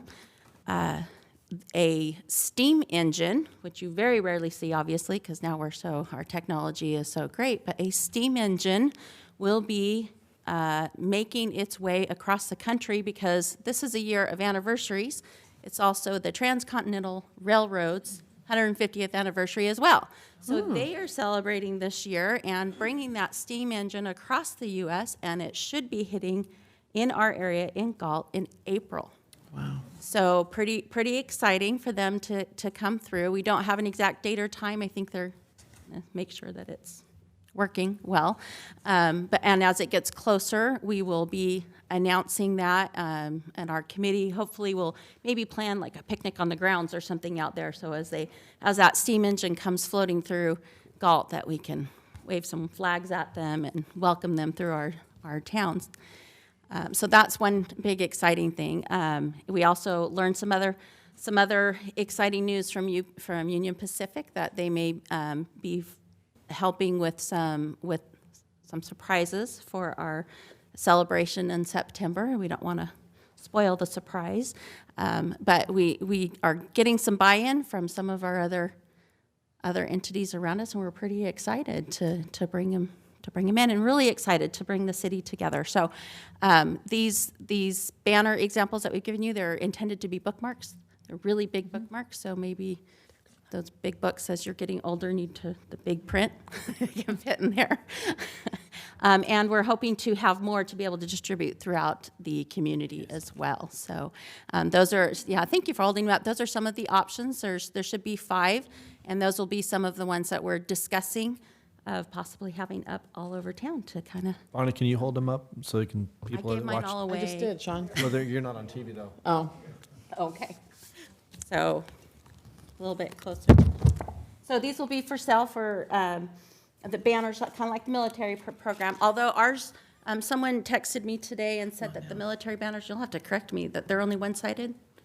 Is that correct? Yeah. We have a new program where they're They're double-sided. doubles. Okay, so these will be double-sided as well, so you'll have be able to see. And we're also hoping that shopping malls, our shopping centers, and the schools hopefully will have a little bit of buy-in too, and put them in their parking lots as well. So we just kind of plaster our city and show our pride of our age. And just because it is in 15 seconds, another celebration, another anniversary this year is the Senior Club of Galt. It's their 50th anniversary. So this is a big year this year for Galt. Okay. Any questions for anybody? Bonnie, I just want to give you some credit. I believe you are the one that discovered that this was our 150th anniversary. No, I would who love to discovered take it? credit, but actually I was sitting at a Galt Historical Society meeting, and I think Janice Barsetti said, I think so. Weren't you there? I swear you guys were there. Yeah, I think she said it was the 150th, and then it just kind of blossomed there for several of us. So I wish I could take credit, but I really. And you started researching. Well, we're glad we didn't let it slip by. This is kind of an exciting year to be on council. So, Yeah, so no pressure, but it'd be great to have, each council member with their name under sponsoring a banner. Just I was thinking a banner on each side of this sign, too.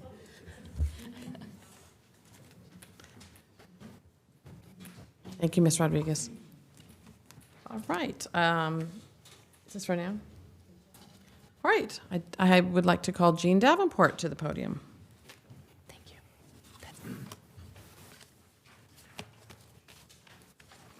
Good evening. My name is Gene Davenport. I live in the city of Galt. I just want to, tonight I just want to talk on a couple of issues. One, that this young lady that just talked on the youth of this community has been so underserved for so long. It's a glowing example of what this city needs. And her referencing the addiction problem and the youth in this town is sincere, is very sincere. I come from that background. I worked in that background through my occupation, and I see it firsthand, and it's sad to see. But the fact is, we can turn that.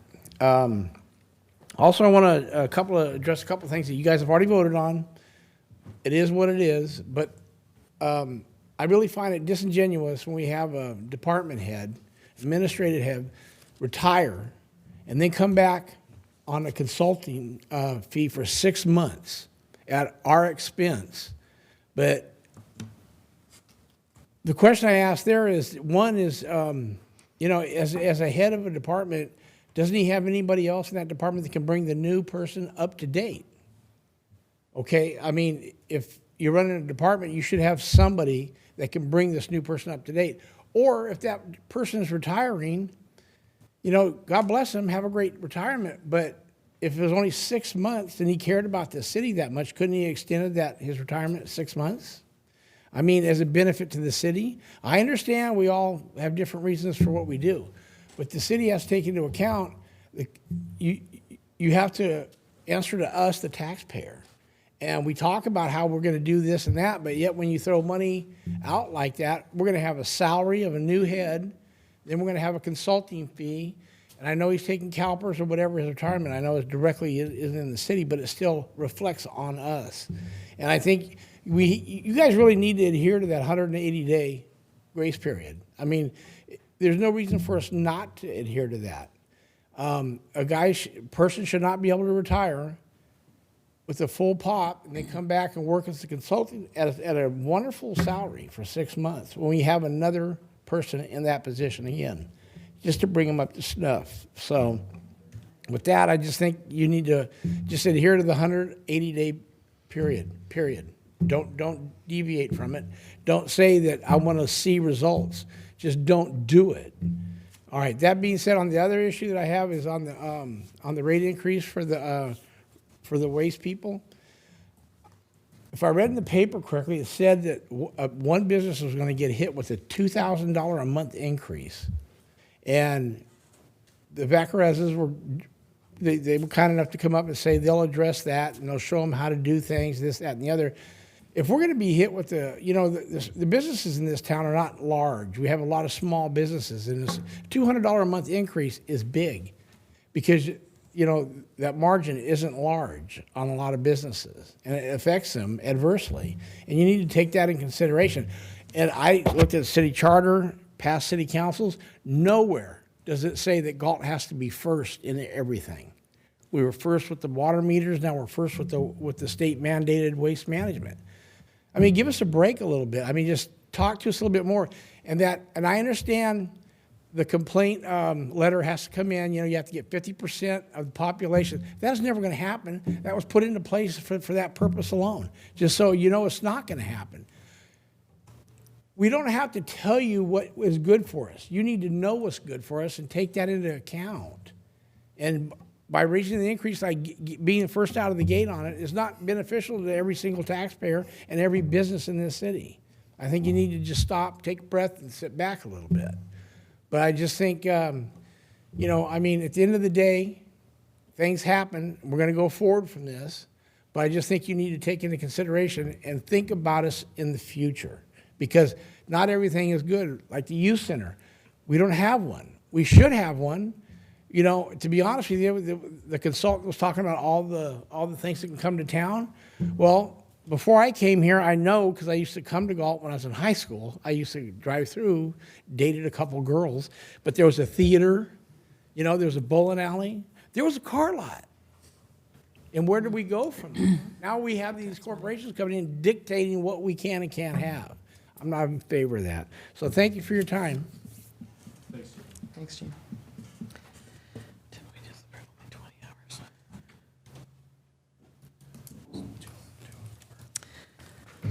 All right, so any other public comment? No. Reports by city council members on regional boards, commissions, and committees. Vice Mayor Farmer, we'll start.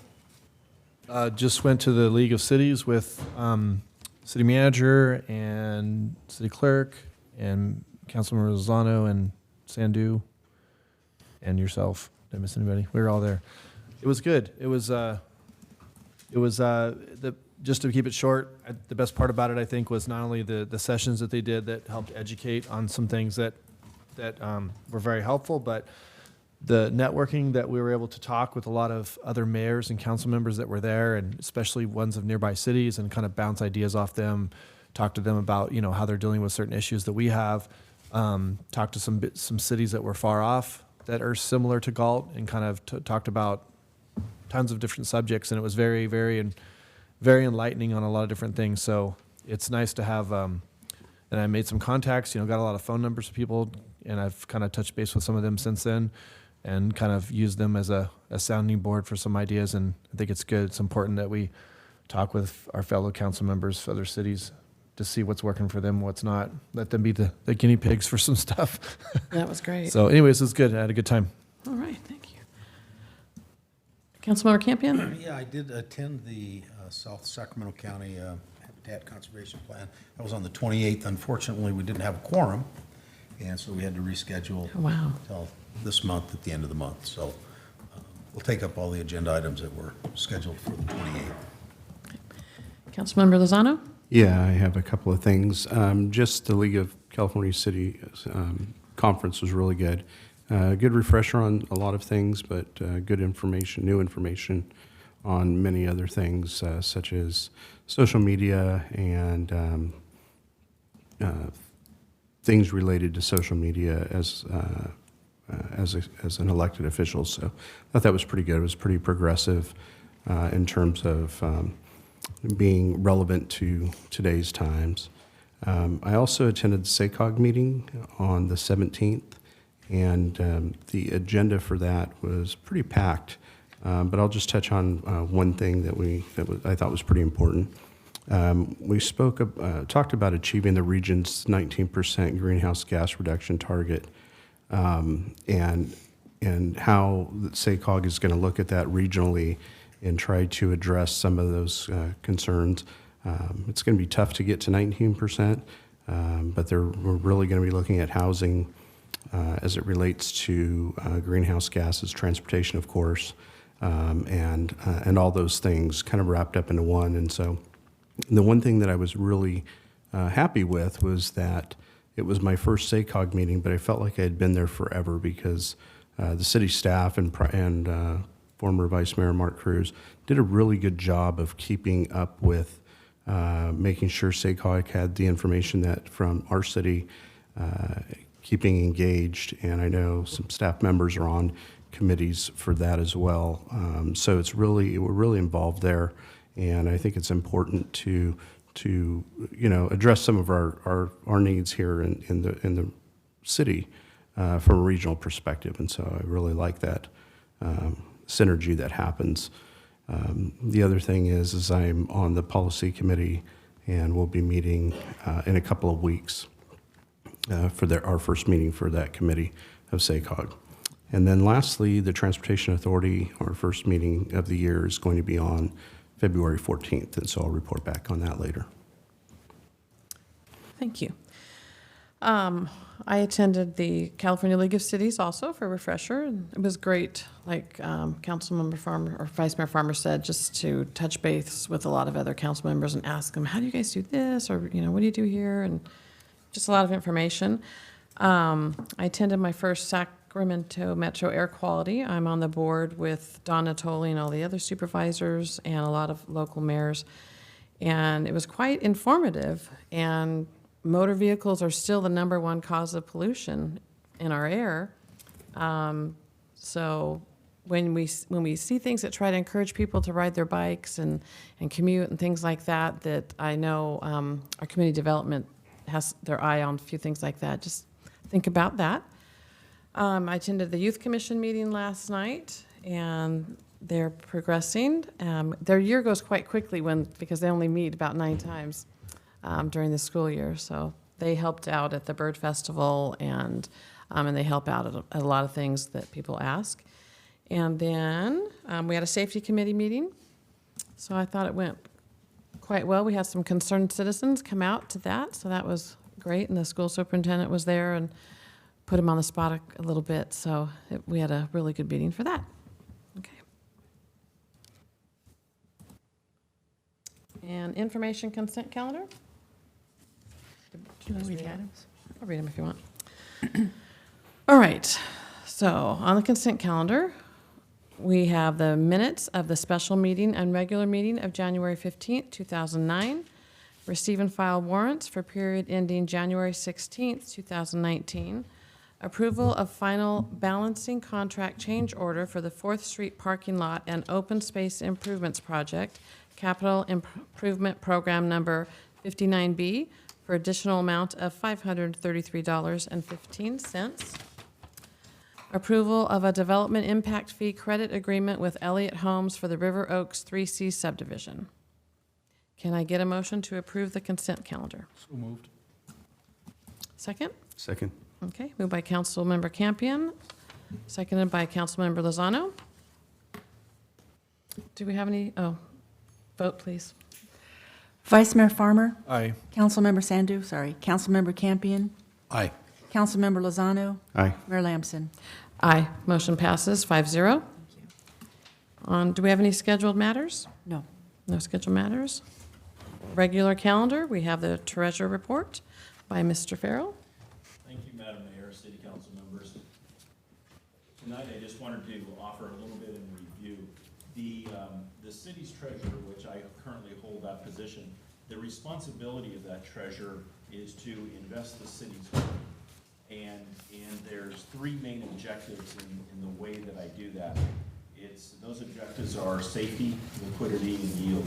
So the very first thing is when I look for an investment, I make sure that the city is not going to lose a single dime when we invest. Second thing is we want to make sure that the investments are, a certain portion of those investments are going to be liquid, so the city can meet their financial obligations at least for the next 6 months. And once those two objectives are satisfied, then I look for the highest yield and get that. So whenever you hear this, what is called the slide principle, safety, liquidity, yield, that's what I'm referring to. Now, in today's financial market, I just want to say it's a very unusual situation that's actually happening. We have what is called an inverted yield curve. And what that means is that short-term money actually earn a higher rate of interest than, say, long-term money. And I'll give you an example. Right now, a one-year treasury note will pay 2.55%. A 5-year treasury note will pay 2.51%. So just to let you know, I can get a higher yield when I go just one year instead of 5 years. Usually when that happens in the economy, that means a recession is coming soon. Now, how severe that recession will be, who knows?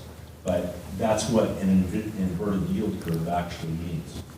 So with that, when you have an inverted yield curve, the best thing to do is use what is called a dumbbell strategy, okay?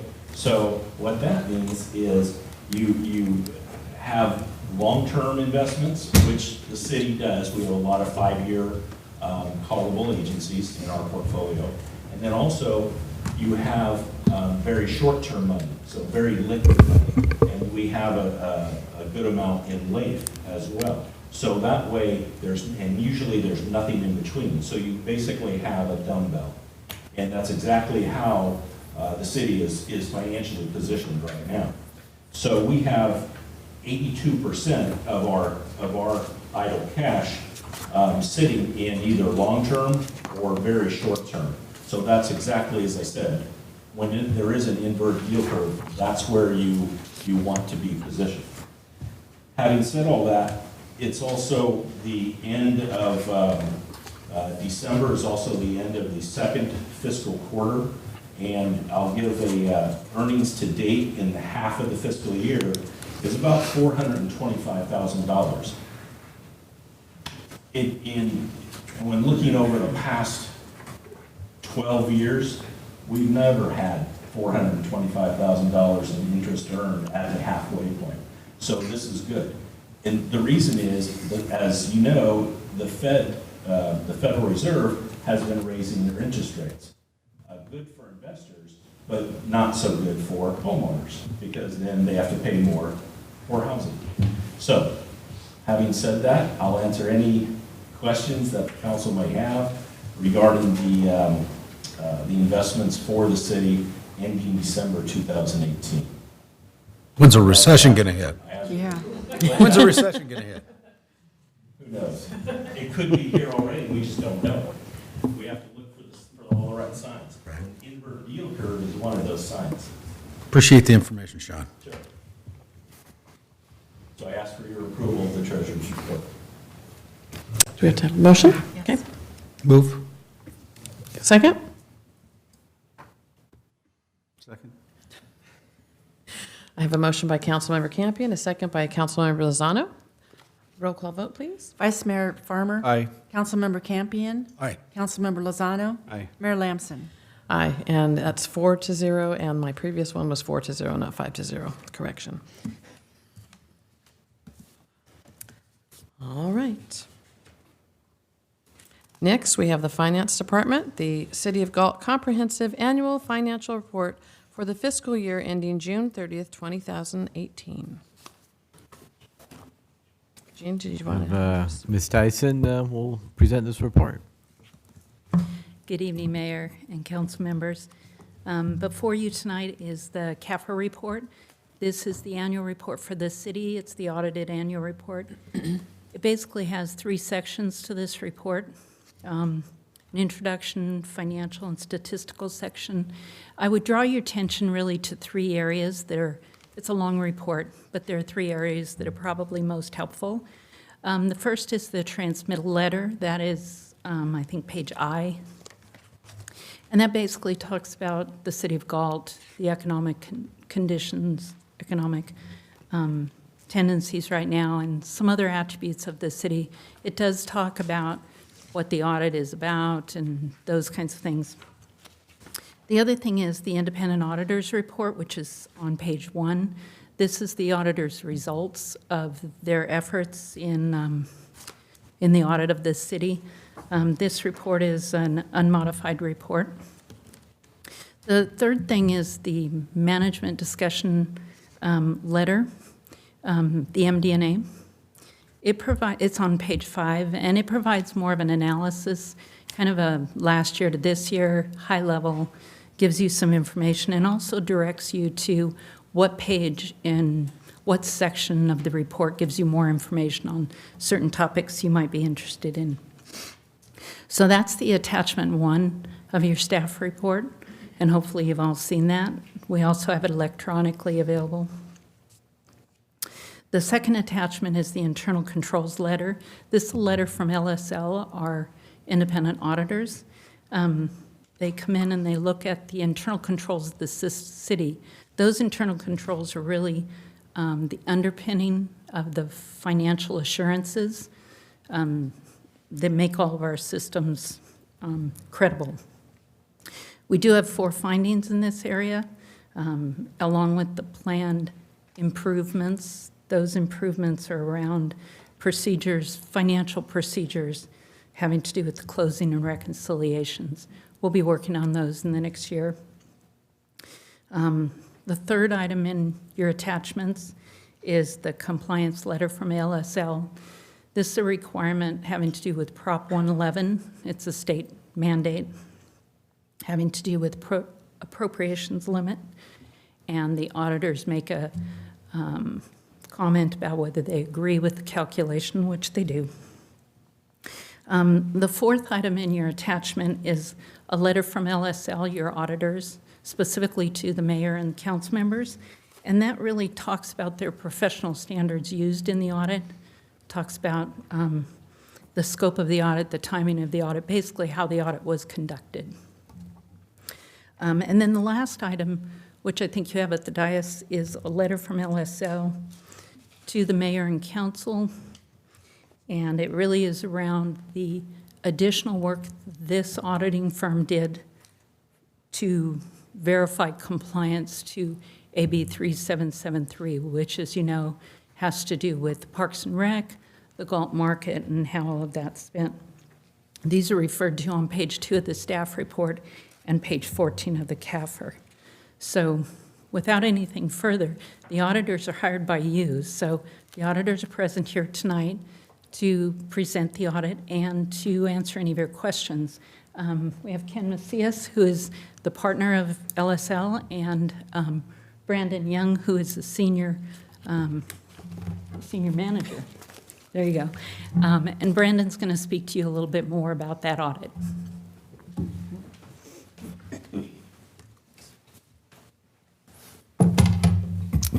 Good evening, Council. As Claire said, my name is Brandon Young. I'm a senior manager with LSL CPAs. This is our first year auditing the city. Our audit began back in, I want to say May. We came out in May and we did some internal control work. During that time, what we do is we do interviews with city employees in different departments to obtain an understanding of how they process certain transactions. What we're looking for during that time is to make sure that the processes they have and the controls they have in place would catch any error or fraud that would occur. And we use that as a risk assessment to help plan our year-end audit, which we did in September. This year, a little bit unorthodox in between interim and year-end. The city did have some turnover, so we had some challenges kind of getting started. We came out in October, and the current accounting manager at the time went on medical leave, so we had to come back in November. That's why the CAFR is coming to you in January, as opposed to being done in December. We were working with the city, and the goal is to get it back on track next year, back in December, but with turnover, sometimes things happen and family events. So we had some challenges, but it was a team effort, big time to get the CAFR done and on time. So I'm looking forward to future years and laying a good foundation. With the audit, as Claire mentioned, it comes with 3 letters. The first letter is the opinion letter in your CAFR. As she mentioned, that's an unmodified opinion. That's the best opinion you can receive. What that means is that there's nothing in there. All the numbers in the CAFR we were able to verify and support. We tested the numbers, looking at checks, cash receipts, journal entries, pay registers, things like that, and everything was supported the way we would expect. In that opinion letter this year, there is one paragraph you don't typically see. It's called the emphasis of matter paragraph. What that's drawing your attention to is there was a new accounting pronouncement this year for GASB 75, which is for your other post-employment benefit liability. What that's telling you is that this is the first year of that accounting standard, and now the entire unfunded OPEB liability is now going on your CAFR, as to where previously it was just disclosed in the footnotes and it wasn't recorded. If you're familiar with the pensions, basically this standard mirrors the pension GASB 68 exactly. So now they both are doing the same thing, and they're putting the full liability on your books. So that's what that paragraph is letting you know. The second letter is the audit communication letter that she mentioned. What that letter really is a summary. If there were any disagreements with management that we had, or any items that we weren't able to audit, or something came up, we would put it in that letter. There's nothing in there of that this year that we're happy to report. The one thing in there that is kind of a key area, it talks about significant estimates, kind of like I just mentioned. The pension liability and the OPEB liability, those are actuarially calculated numbers. Those are based on assumptions, discount rates, and with CalPERS, I'm sure, as you know, the discount rate is trending downwards. So the pension liability is going up each year, and it's nothing the city did wrong. It's just every city basically is having the same issue. They projected a discount rate of 7.5% a few years ago, and they're working it down, I think, to 6%. So it's really drastically making that number swing, back and forth without anything that the city can do to really control it. So that letter is telling you that those are estimates. We do review the reports that are prepared by CalPERS or your outside actuary for OPEB to make sure that they include all the assumptions they need to include, but they do change, each year based on different assumptions that are used. The last letter is the report on internal controls. As Claire mentioned, there was 4 findings this year that we have in that letter. There's 2 categories of findings. There's a material weakness and a significant deficiency. A material weakness is the higher of the 2 findings, and usually how we dictate which category the finding goes into, it's based on either dollar amount threshold or the type of issue we came across, as to where if it was a process that needed a lot of fixing that would lead to errors, then it would be a material weakness. If it was something that just needs a little bit of cleanup or is a smaller item, it'd be a deficiency. So the 2 material weaknesses, the first item has to do with reconciliation of debt. In simple summary, there's the successor agency used to be recorded as a different type of fund. It used to be the redevelopment agency, which is a governmental fund. Now it's a full accrual fund, so you need to accrue interest on your bonds. And they weren't accruing any interest, so that's been corrected. And just the way the debt is recorded in the fund needs to be handled differently, so they're now aware of that, and that's a pretty easy fix moving forward. Just the dollar amount was a little bit larger, so it's considered a material weakness. The second item that was a material weakness had to do with revenue being recorded on your SRF loans. I'm sure you guys are aware of the loans, and in your CAFR, it's the State Water Resources loans. Those don't have any revenue associated with them. Those are just, when you get the money reimbursed from the state, you have to pay it back, so it's just a liability. It's not revenue to the city. When we got the initial trial balance, it was recorded as revenue, as just a mistake. So we have corrected that, and now going forward, that shouldn't be an issue as well. It's just dollar amount, it was large, so it's considered a material weakness. The two deficiencies we had, the first was bank reconciliations. When we came out in April, the city was a little bit behind with their bank rec process. We typically, kind of want them done within 30 to 60 days, and they were a few months behind on their bank recs. And with that, there was, excuse me, a large number of kind of small reconciling items that were unreconciled differences. Some of it was due to staff turnover and just short staffing, but when we came out for year-end, they were able to get it corrected. And we've talked to Claire and finance, and going forward, they're planning on getting on track to having the bank recs done timely. Because the issue with that is if you wait a long time and something's wrong with your cash balances, it's hard to catch it when you're, 6 months behind in your bank rec. So they're aware of the issue and working to rectify it. And the last item in there has to do with cutoff. There were some invoices that came in September and October that were paid in the next fiscal year, but that related to the previous year. The city does have a process to review invoices and accrue those items, and there were just some that were missed, either because when they came in or just the description on the invoice was maybe hard to understand. So that was the last item. Each of the items we've talked about at length. They've put their corrective action in the letter as to what their plan is to rectify it, so you don't see them next year. And we follow up on those items each audit to make sure that they have corrected it. As she mentioned, the last item we did do, we are engaged to audit compliance for AB 3773. The Parks and Rec Fund is a major fund in your CAFR. So in your CAFR, what that means is that all the numbers that fund is showing, they've been audited to make sure that the numbers are accurate. Typically, a CAFR audit doesn't have much to do with compliance of each one of the funds. So we were engaged to do a separate letter looking at the conditions of AB 3773. And what that entailed mainly was the expenses in that fund consist of really three different things. There is payroll costs, there's transfers to the general fund, essentially paying the city back for city attorney time, city clerk time, things like that based on the cost allocation plan. And then there's actual disbursements that are coming from that fund. So what we did is we analyzed the payroll costs throughout the year. The payroll costs come out to about 1.9 million in that fund. The transfer out to the general fund represents about 900,000. We analyzed that and reviewed the cost allocation plan the city is using to come up with that number. And then we sampled the disbursement register and looked at about 50 different invoices that were cut from that fund during the year. The largest invoice that the fund had was about $32,000, and it had to do with the Littleton Center, some repair work.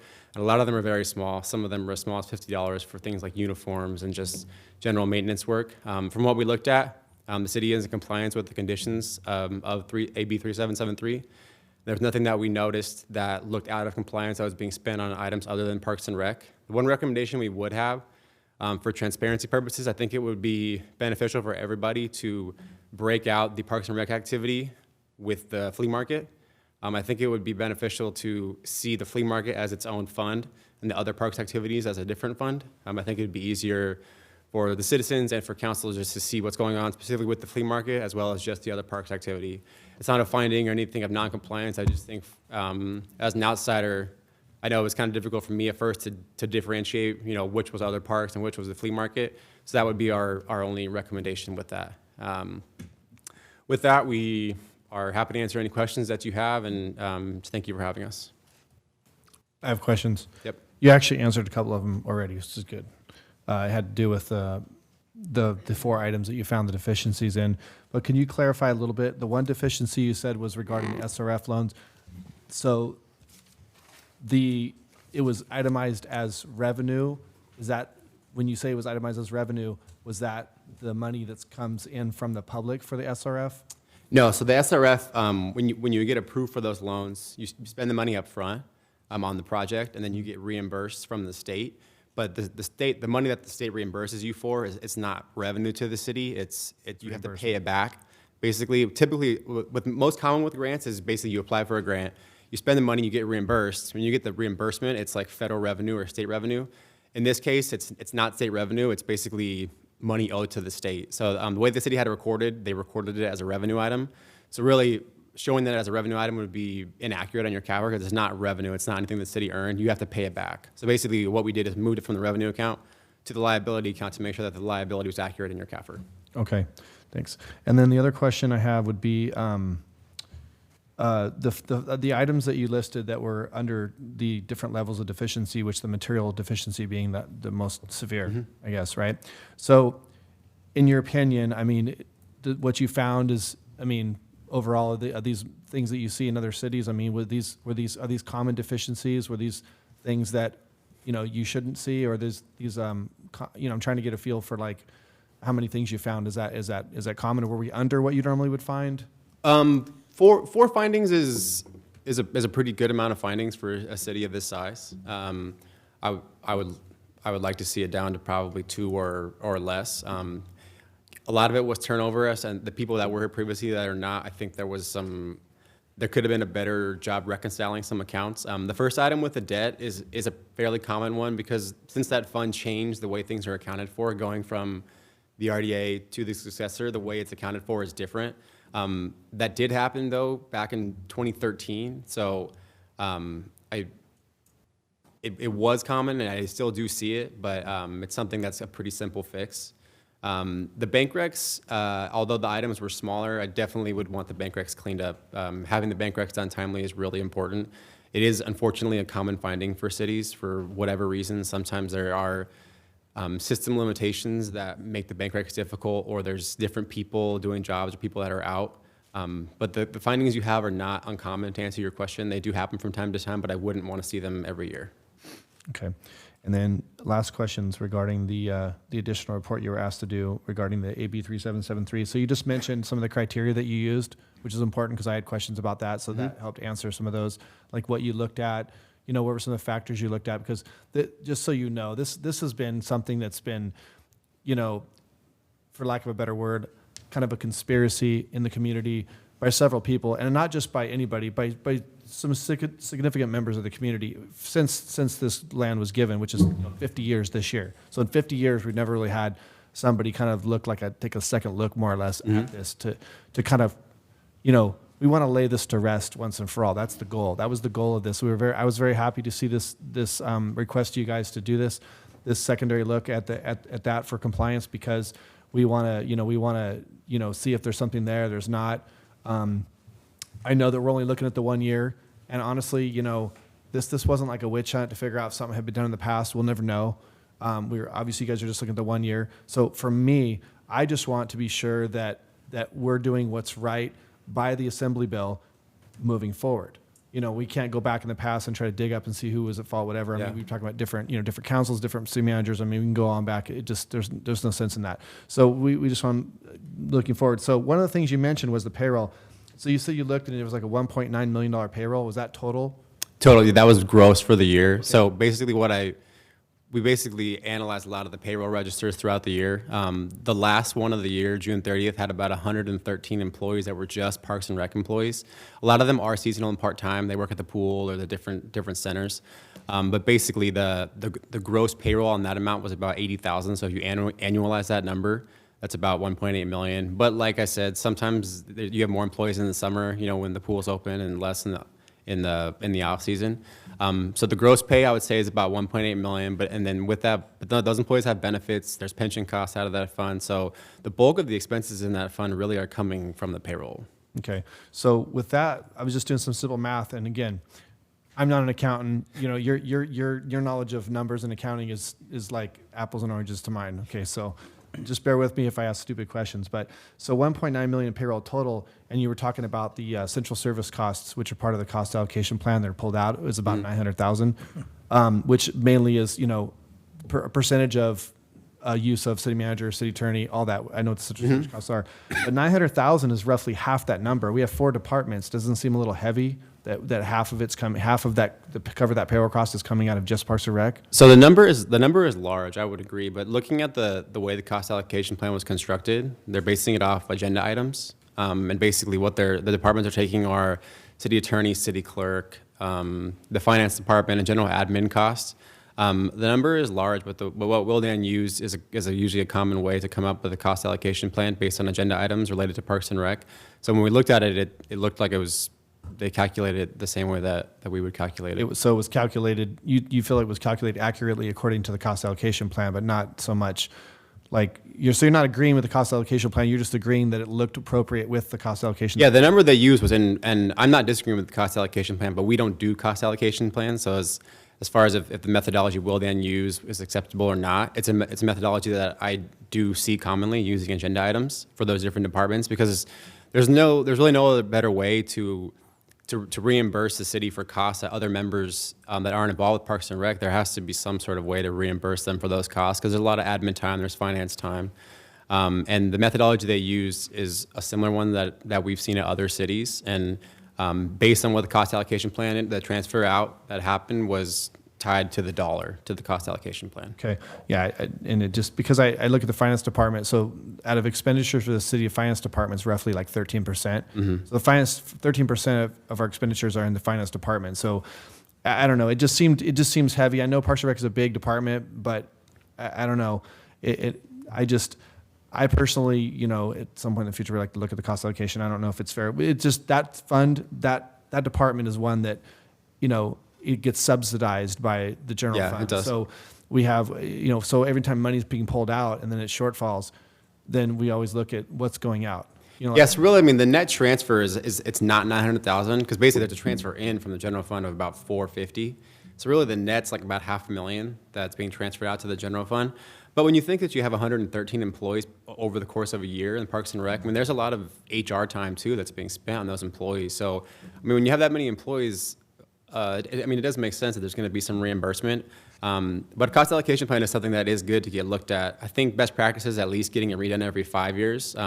If there's something in there that's a hot topic or concerned about, I would say getting it done every 3 to 5 years is important to make sure that it's still accurate and the methodology they're using is appropriate. Okay, thank you. And then my last thing is about, basically, I was actually a little disappointed that this letter regarding the that was left on our desk on the dais up here, that this wasn't attached originally, because I would have loved to have read it ahead of time. But it basically, just kind of glancing over it, it basically says in a nutshell that your audit does not provide any legal determination that the city was compliant. So, I don't understand. What does it mean it doesn't provide any legal determination? It's just that standard AICPA language that we are not attorneys. I'm giving you a legal determination on the... Well, excuse me, I'm asking him, Kurt. Sure. Thanks. Yeah, basically what it means is that we reread the conditions and interpreted the conditions to the best of our knowledge, and given what it says in our interpretations, everything we looked at was in compliant, but we haven't analyzed it from a legal perspective, whether it's allowable or things like that. That's what it's saying. Okay, and then the last thing here in the last paragraph, you just mentioned that you did not identify any deficiencies within internal control. This is all, of course, regarding the additional work you did for the compliance of the AB, for the Assembly Bill. It says that you didn't identify any deficiencies, but however, material weaknesses may exist that you just didn't identify. So basically, I was just kind of funny. The paragraph says, well, we didn't find any, but doesn't mean there wasn't any there to find. Kind of like this, kind of a silly paragraph. I don't disagree. It is standard language, because when you don't look at 100% of the transactions in a fund, you can't say that everything is 100% good. Because when you take a sample of transactions, and every year we change our procedures and look at different things. So that's why that means there could be something that is there that we didn't find this year that maybe could pop up in future years. That's basically what it's saying. And the reason we're asking this question is, like I said, and I'm only doing this because we all the council can agree, we all want this to be laid to rest once and for all. this is just something has been festering for a long time and coming up. And so this is our chance to try to just really make the citizens and the public, reassure them that we are following the rules on this Assembly Bill. So I would just like to last statement is just asking you, so your firm, to the best of your ability, feel that the city of Galt is compliant with the Assembly Bill 3773 according to the work that you did for the city. Is that correct? Yes, we do. Okay, thank you. Yeah, and I actually appreciate the questions. We do a lot of work on these reports, so it's good to get questions sometimes and actually be able to answer them. So. Anything else? I just have, Of course. I have one question. And if we have any public too, I'd like to hear from the public. So as it relates to property tax revenue and the timing of that, I got a kind of a weird, not weird, but a comment from a community member that said that revenues of the property tax revenues didn't quite match up, and I couldn't nail them down to what they were talking about, but I wanted to kind of get it out there. And I think it has to do with the timing of property tax revenues. So in one report, we may be estimating property tax revenues at, I'm just going to throw a number out there for sake of discussion, $100 for this month. But the county collects it, and then what is the timing of it usually dispersed to agencies from the county?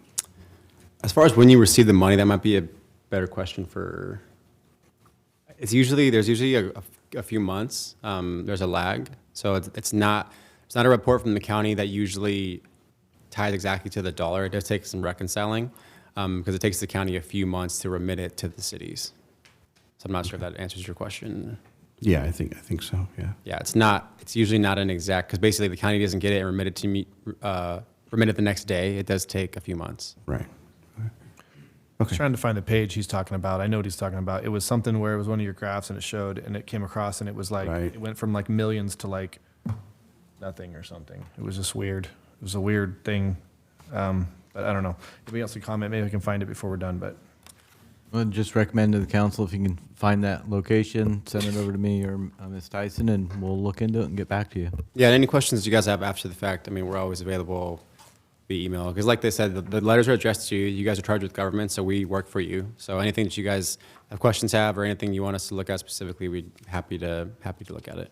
Right. It was just a huge thing, and I got it on Friday. Okay. So it's like, Last you second. know, So. and someone, I'm not an accountant, so I'm just going through, just like trying to, so. Yeah, I mean, anything passed through, counties and states, there's always a timing difference. So that's part of it. It's just some are larger than others.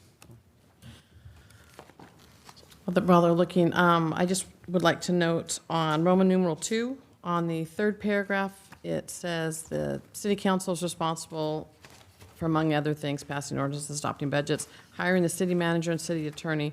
We might want to add the city clerk or administrator in there. So she's missing. Can't forget about her. That's Roman numeral 2, or So yeah, we can note that for next year's CAFR to include that. So, do you have a question? Anybody have a question? No? No? So just to be clear, so what we got with our audit that had to do with the 3773 was the letter of you stating that you whatever. Correct. But the actual report, because when I looked at your contract and the scope of work says that you were going to provide a separate report. So it's not really a report, it's a letter? I mean, is that what we're looking at? Well, because the reason that's not really necessary, unless something that you specifically want, is because since it's a major fund in your CAFR, basically all we would be doing is extracting the fund that's already in your CAFR and putting it on a separate piece of paper. The numbers wouldn't change. It's the exact same report. If it wasn't a major fund in your CAFR, then a separate standalone report would be beneficial. But really, since it's in your CAFR, it's already audited separately as its own separate entity, so to say. You would have just been pulling that data out of whichever page it was. I don't have it in front of me, but that page where it lists Exactly. the 06 fund, you would have basically just been pulling that out and It would put be into the exact separate- same numbers, the exact same funds. It would just be put on its own piece of paper. Nothing would change. All right, thank you. anything else? You have a great memory, by the way. Anything else? No. All right. I'll read it. Thank you very much. Thank you. Can I get a motion to accept the City of Galt Comprehensive Annual Financial Report for the fiscal year ended June 30th, 2018, memorandum on internal control and required communications for the year ending June 30th, 2018, and independent accountant's report on compliance with Proposition 111, 2017 to 18 appropriations limit increment? I have a question, sorry, before we do that vote. Okay, discussion? So our voting on the accepting is just that we're voting that we've accepted, that we've received the audit report, right? Not that we're like, because again, it's a 200-some page report, I haven't even read through so if we have questions regarding it or whatever, we still have to bring it back in a future item or come to you guys and ask. Correct. You are accepting the CAFR tonight, but you can certainly ask additional follow-up questions and send them, and then that's the time when we can bring them, we can, disperse them as needed, and so a lot of it will just depend on the questions that might come up and how we would address I'm only that. asking because we have one council member gone tonight, and so basically, I just want to understand, my vote is accepting it, am I consenting that I'm satisfied with the work was done, or I'm voting that I'm accepting it, that we've received it, and I have it in my possession. I'm just trying to understand what I'm voting on. Well, you are accepting the CAFR, so this is the CAFR, so you're approving the CAFR going forward. So this will be the official CAFR. That doesn't change the ability to ask questions and request further follow-up from the auditors, and we can certainly bring that back if there's additional items that you would think the public would like to hear, other items, or, as the city manager said, you can certainly email specific questions that we can address. Okay, thank you. And then once we accept it, it can be included in the financial section on the website under the CAFR instead of the agenda section where it is now. So, do I have I have a motion? Do I have a motion? I don't want to say it again. Read it again. I'll make a motion to accept. Second? Second. All right, motion made by Councilmember Lozano, seconded by Councilmember Campion. Roll call vote. Vice Mayor Farmer. Aye. Councilmember Campion. Aye. Councilmember Lozano. Aye. Mayor Lamson. Aye. Motion passed 4-0. Is there any communication? None tonight. None tonight. City Clerk's report. Subject, Public Safety Committee appointment. Yes, tonight, Vice Mayor Farmer has an appointment to the Public Safety Committee. The applicants were received from December 18th, 2018. Their names are James Connick, Robert Costanzo, Kelly Kagi, Shalyn Miller, and Darren Mitchell. Vice Mayor Farmer, this is your appointment. Yes, I would like to appoint Darren Mitchell to the Public Safety Committee. Okay, great. Okay, thank you very much. Okay. Subject, Parks and Recreation Commission appointment. This is Councilmember Lozano's appointment to the Parks and Rec Commission. The applications were received through December 31st, 2018, and the applicants were Ernest Cason Jr., Carolyn Graham, Kelly Kagi, Teresa McCord, and Gail Weber. What is your pleasure? I'd like to appoint Ernest Cason Jr. to the Parks and Recreation Commission. Great, okay. Thank you very much. Okay. Appointment of a council member to the Sacramento Public Library Authority. Yes, this appointment was brought back in December 18th, 2018, and was tabled to a future meeting. And since that time, Vice Mayor Farmer has expressed a desire to serve on the authority. There's a short, brief summary below included in the agenda report. This needs an action. Okay. So just get a motion to appoint. Nominate Sean. I'll make Vice- I'll make a motion to nominate Vice Mayor Farmer. Okay. And I believe a second by Second. Councilmember Campion. Thank you.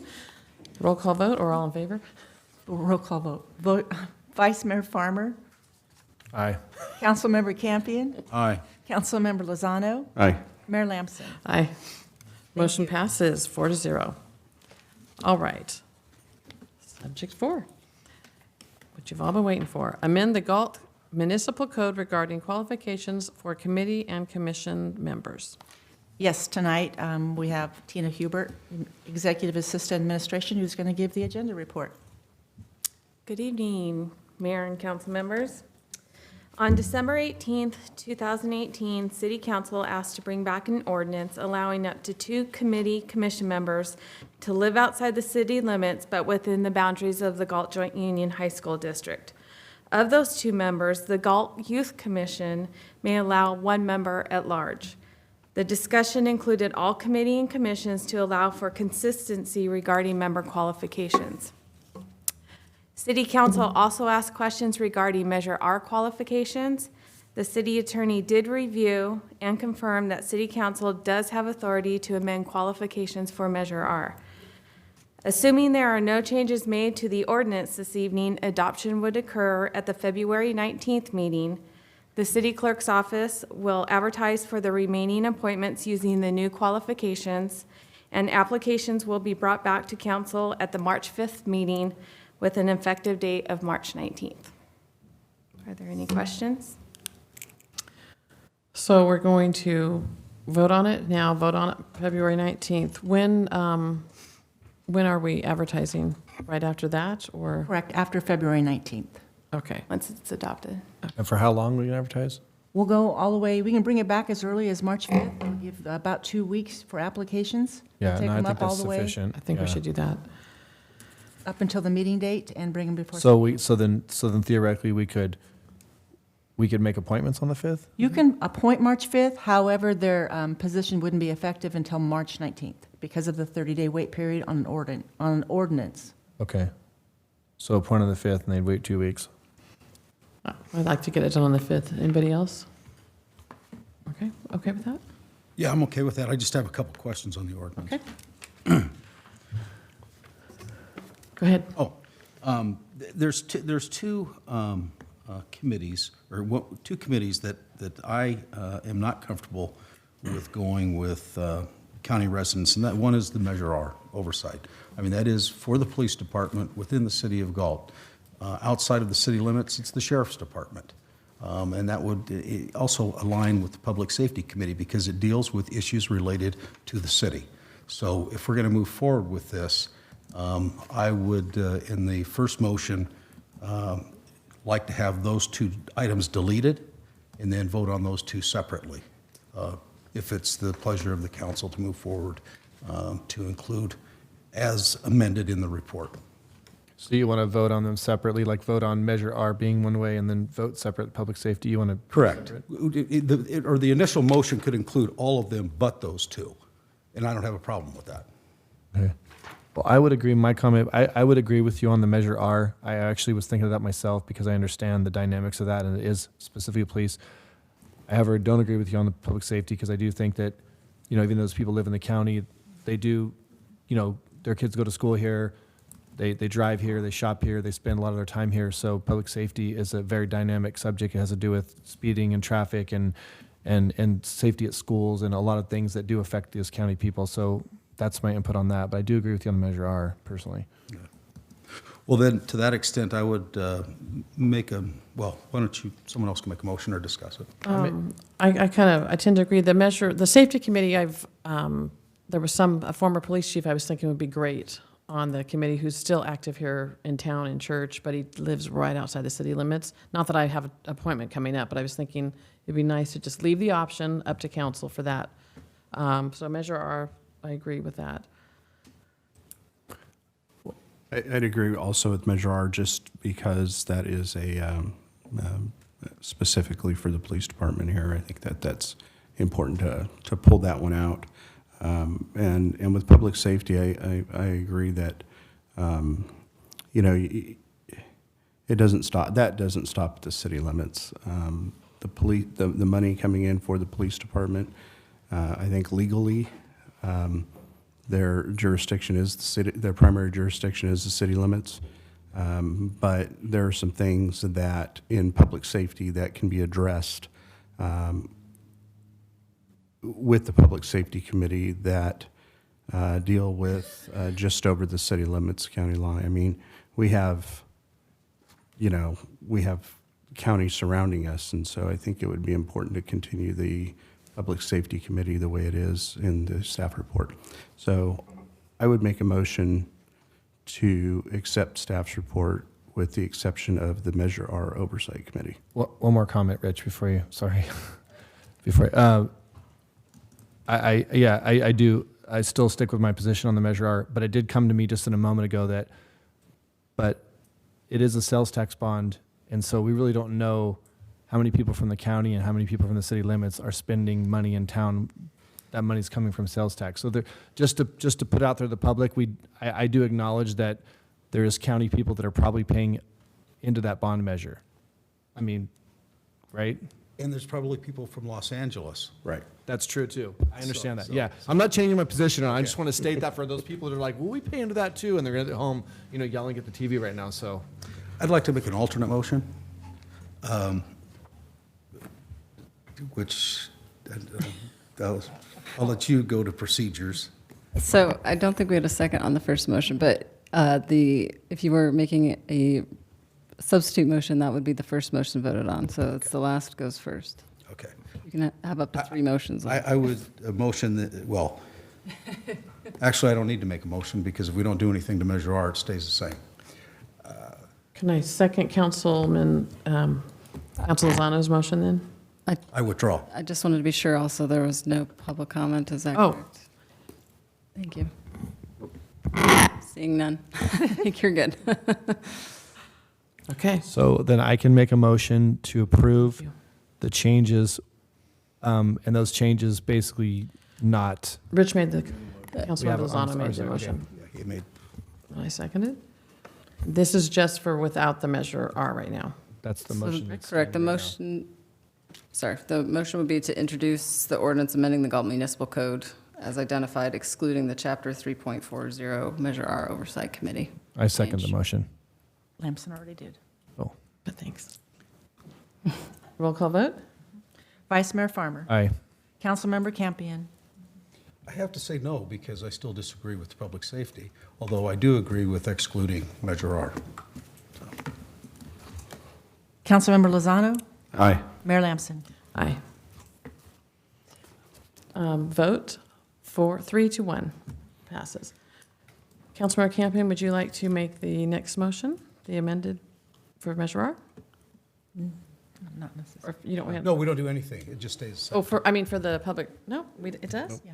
Yeah, just Okay. remains the same. We don't do anything. Thank you. Mic drop. Okay. Thank you, Tina. Thank you. All right. Comments by staff, which I noticed they don't do it in a row. So Mr. Clarkson is all by himself, I see. I can make up for that. No. We have we're sending out some mailers. We've done it a couple weeks ago, and we'll be doing another one in a week to talk about the sustainability groundwater management agency that we have, and getting people information on the GSAs and what we're doing for the groundwater requirements by the state. And also, we do have some little over a dozen people in town who own residential wells that we're also letting them know, and that they can get a copy of a survey. And we have some information there for to collect on their wells if they have it. And it's all voluntary at this point. So that's all I have. Thank you. How do you like that seat?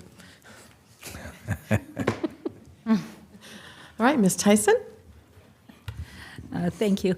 I want to say that I very much appreciate your attention and interest in the audit report. It's a lot of work by staff and obviously by the auditors, and I appreciate your interest in it. Thank you. Ms. Hall? We have a lot of recruitments right now. Oh. Some of the full-time recruitments we have are for police officer, accounting manager, plant maintenance mechanic, and wastewater plant supervisor. We will be holding accounting manager interviews on February 14th, and then we have a plant maintenance mechanic interviews coming up on the 8th. Some of the part-time positions we have available right now are for the Parks Worker 1, Rec Worker 2 for the market, Rec Worker 2 for ACES and SOARS program, and then also for the swim coach. So I encourage anybody who's interested to please go to our website for further details and to apply. Thank you. Thank you. Mr. Solis, we haven't heard from you this meeting. Yeah, I'm sorry for taking so much of your time tonight. I did want to thank my staff for the Winter Bird Festival for all their hard work that they put into it. Jackie Garcia's been doing a great job in the 9 months that she's been here, so I especially want to acknowledge her. But all of my staff are incredible, and they did such a great job. The other thing I wanted to remind everybody is that just because it's sunny doesn't mean that the fields are in playable shape or can be out there. To call the field condition line to see if the park is open, 209-366-7190. And that's it. All right. Thank you. Just have two items. On January 31st, Galt PD helped with the county program called Point in Time, which is a count of homeless in different communities. So ours was conducted on the 31st, and that consisted of county welfare and some volunteers from Galt, and that number will come out, and the end report will come out in June. And then on February 13th, Galt PD, along with the Galt Unified High School District, is going to be co-hosting a gang awareness presentation at Galt High from 6:30 to 8 at the auditorium. It's open to the public. We encourage anyone that's interested to please come out, and especially parents. It's going to be a very informative presentation on what we're seeing in Galt, and some awareness for parents, some tell signs of maybe some of the kids that they know, whether they are or are not possibly involved. So. A lot of time, they don't even know their clothing represents. The parents don't know. And so, Mr. Palazzo? Well, I was very pleased to hear that finally AB 373 is put to rest, and we can move on with what we do best, since running a city.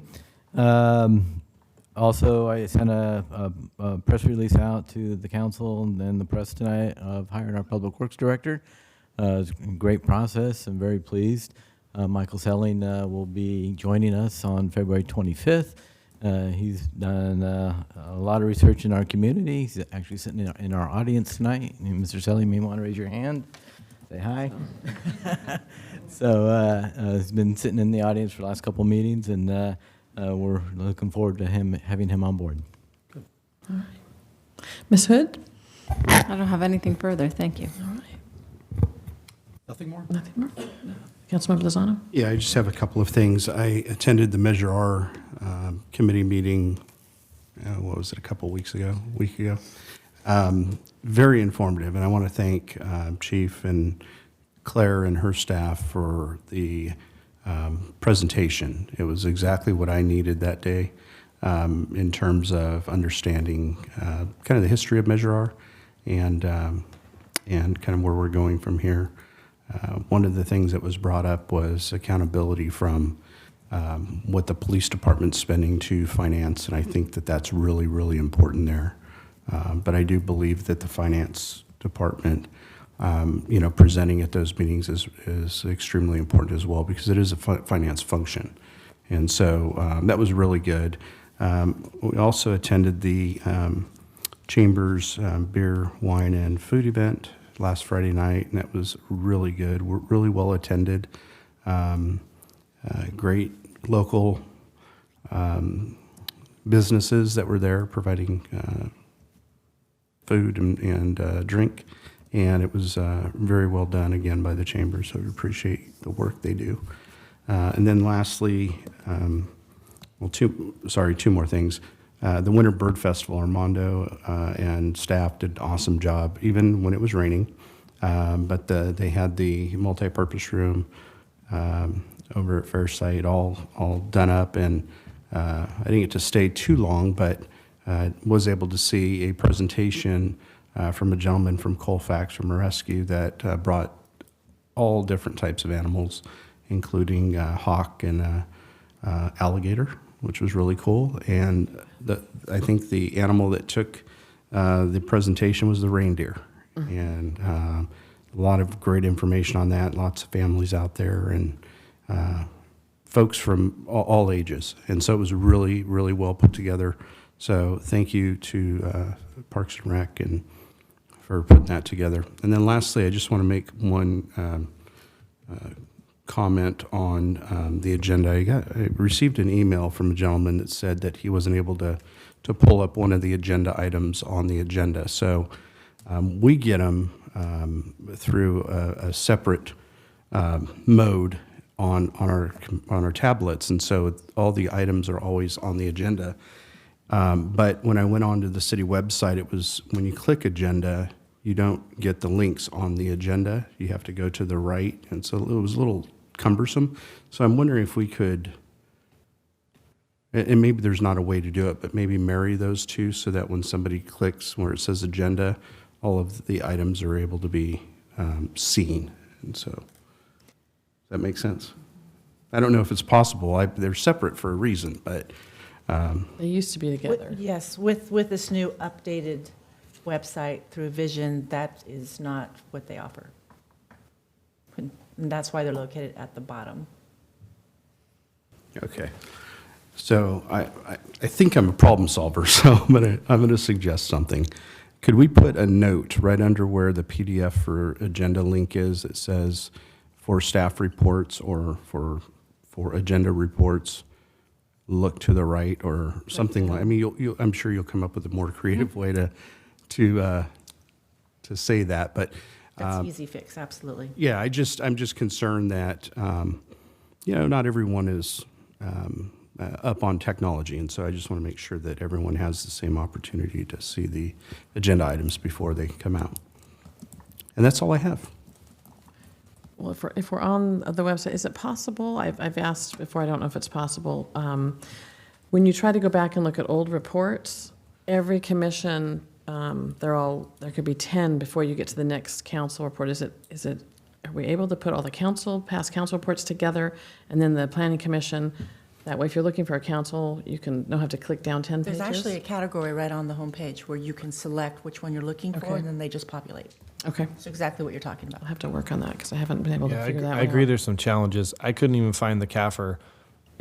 I couldn't find it. I went on there and it was actually under city meetings, and then you go city meetings, then you go city council, and you go under report, then you go, and it was like 7 clicks, but if you searched under finance or reports, or even if you used the search bar and typed CFR or financial report, whatever, you couldn't get it. And so I had people emailing me saying, where's the report? It's on the site. And I'm like, I guess it's not. Well, in fact, it was there, but it's cumbersome to find. So I don't know. I still think we have some challenges with the website. I mean, on some certain things. So I don't know. I agree with Rich on some things. Maybe we need to, just to be transparent if the public are not, they're not web designers and stuff. And if I struggle to find some stuff, I'm on the web quite a bit. So if I struggle to find it, then I believe that, some senior that's complaining about it would definitely have an issue. So anyways, just future thought. Maybe we can have a discussion in the future.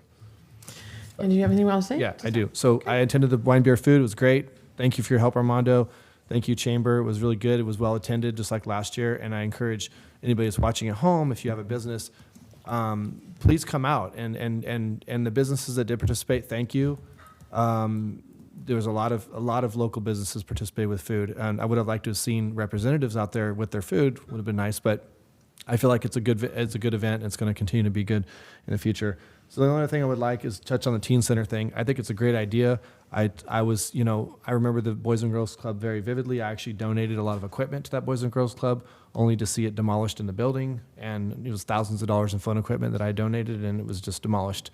And so it's been a sore subject with that for me for a long time. I feel like it is a huge need here. I was sad to hear Miss McFadden tell me that some people had reached out to her. Some actually ex-city officials had reached out to her and told her that there's no way the city's going to be able to. The city doesn't have any money for anything like that. It's just a waste of time to try to go to the city.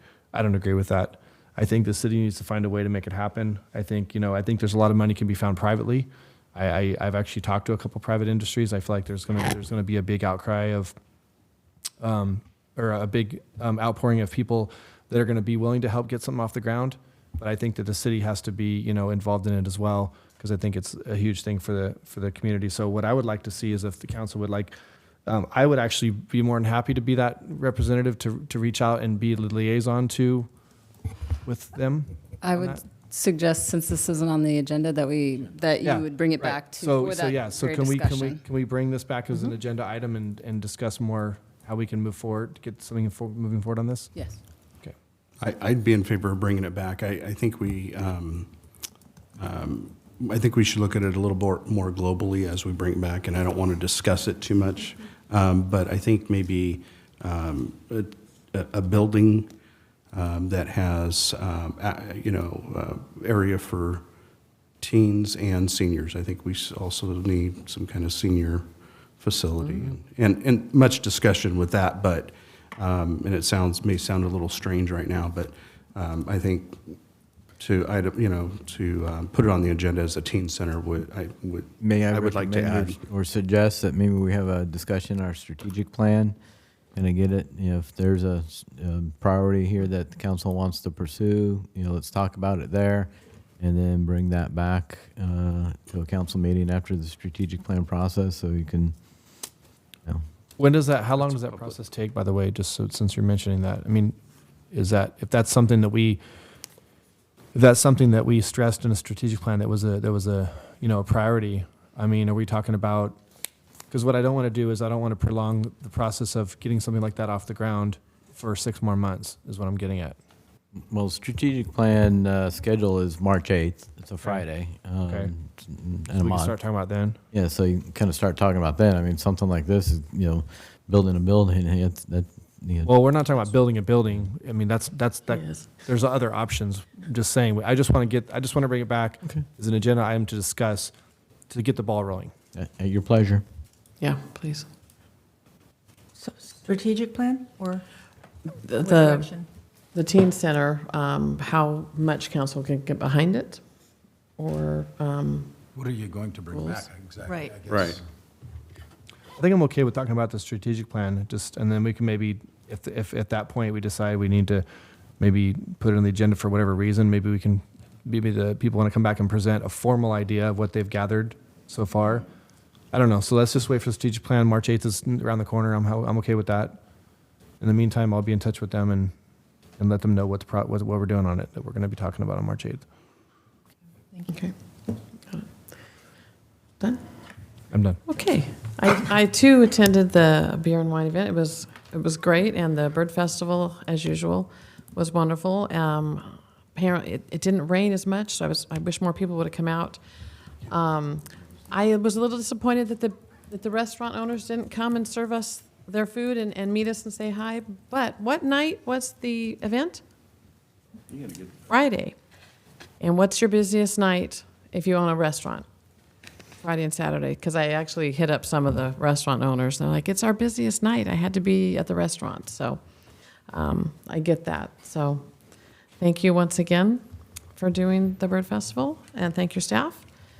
And then, like I said, we had a teen center with Vice Mayor Singleton before we used some rooms over at Fairsight, which are probably still available, which we can probably work with them if they want to start up. So just a thought. Okay. Anything else? Any public comment? This meeting's adjourned.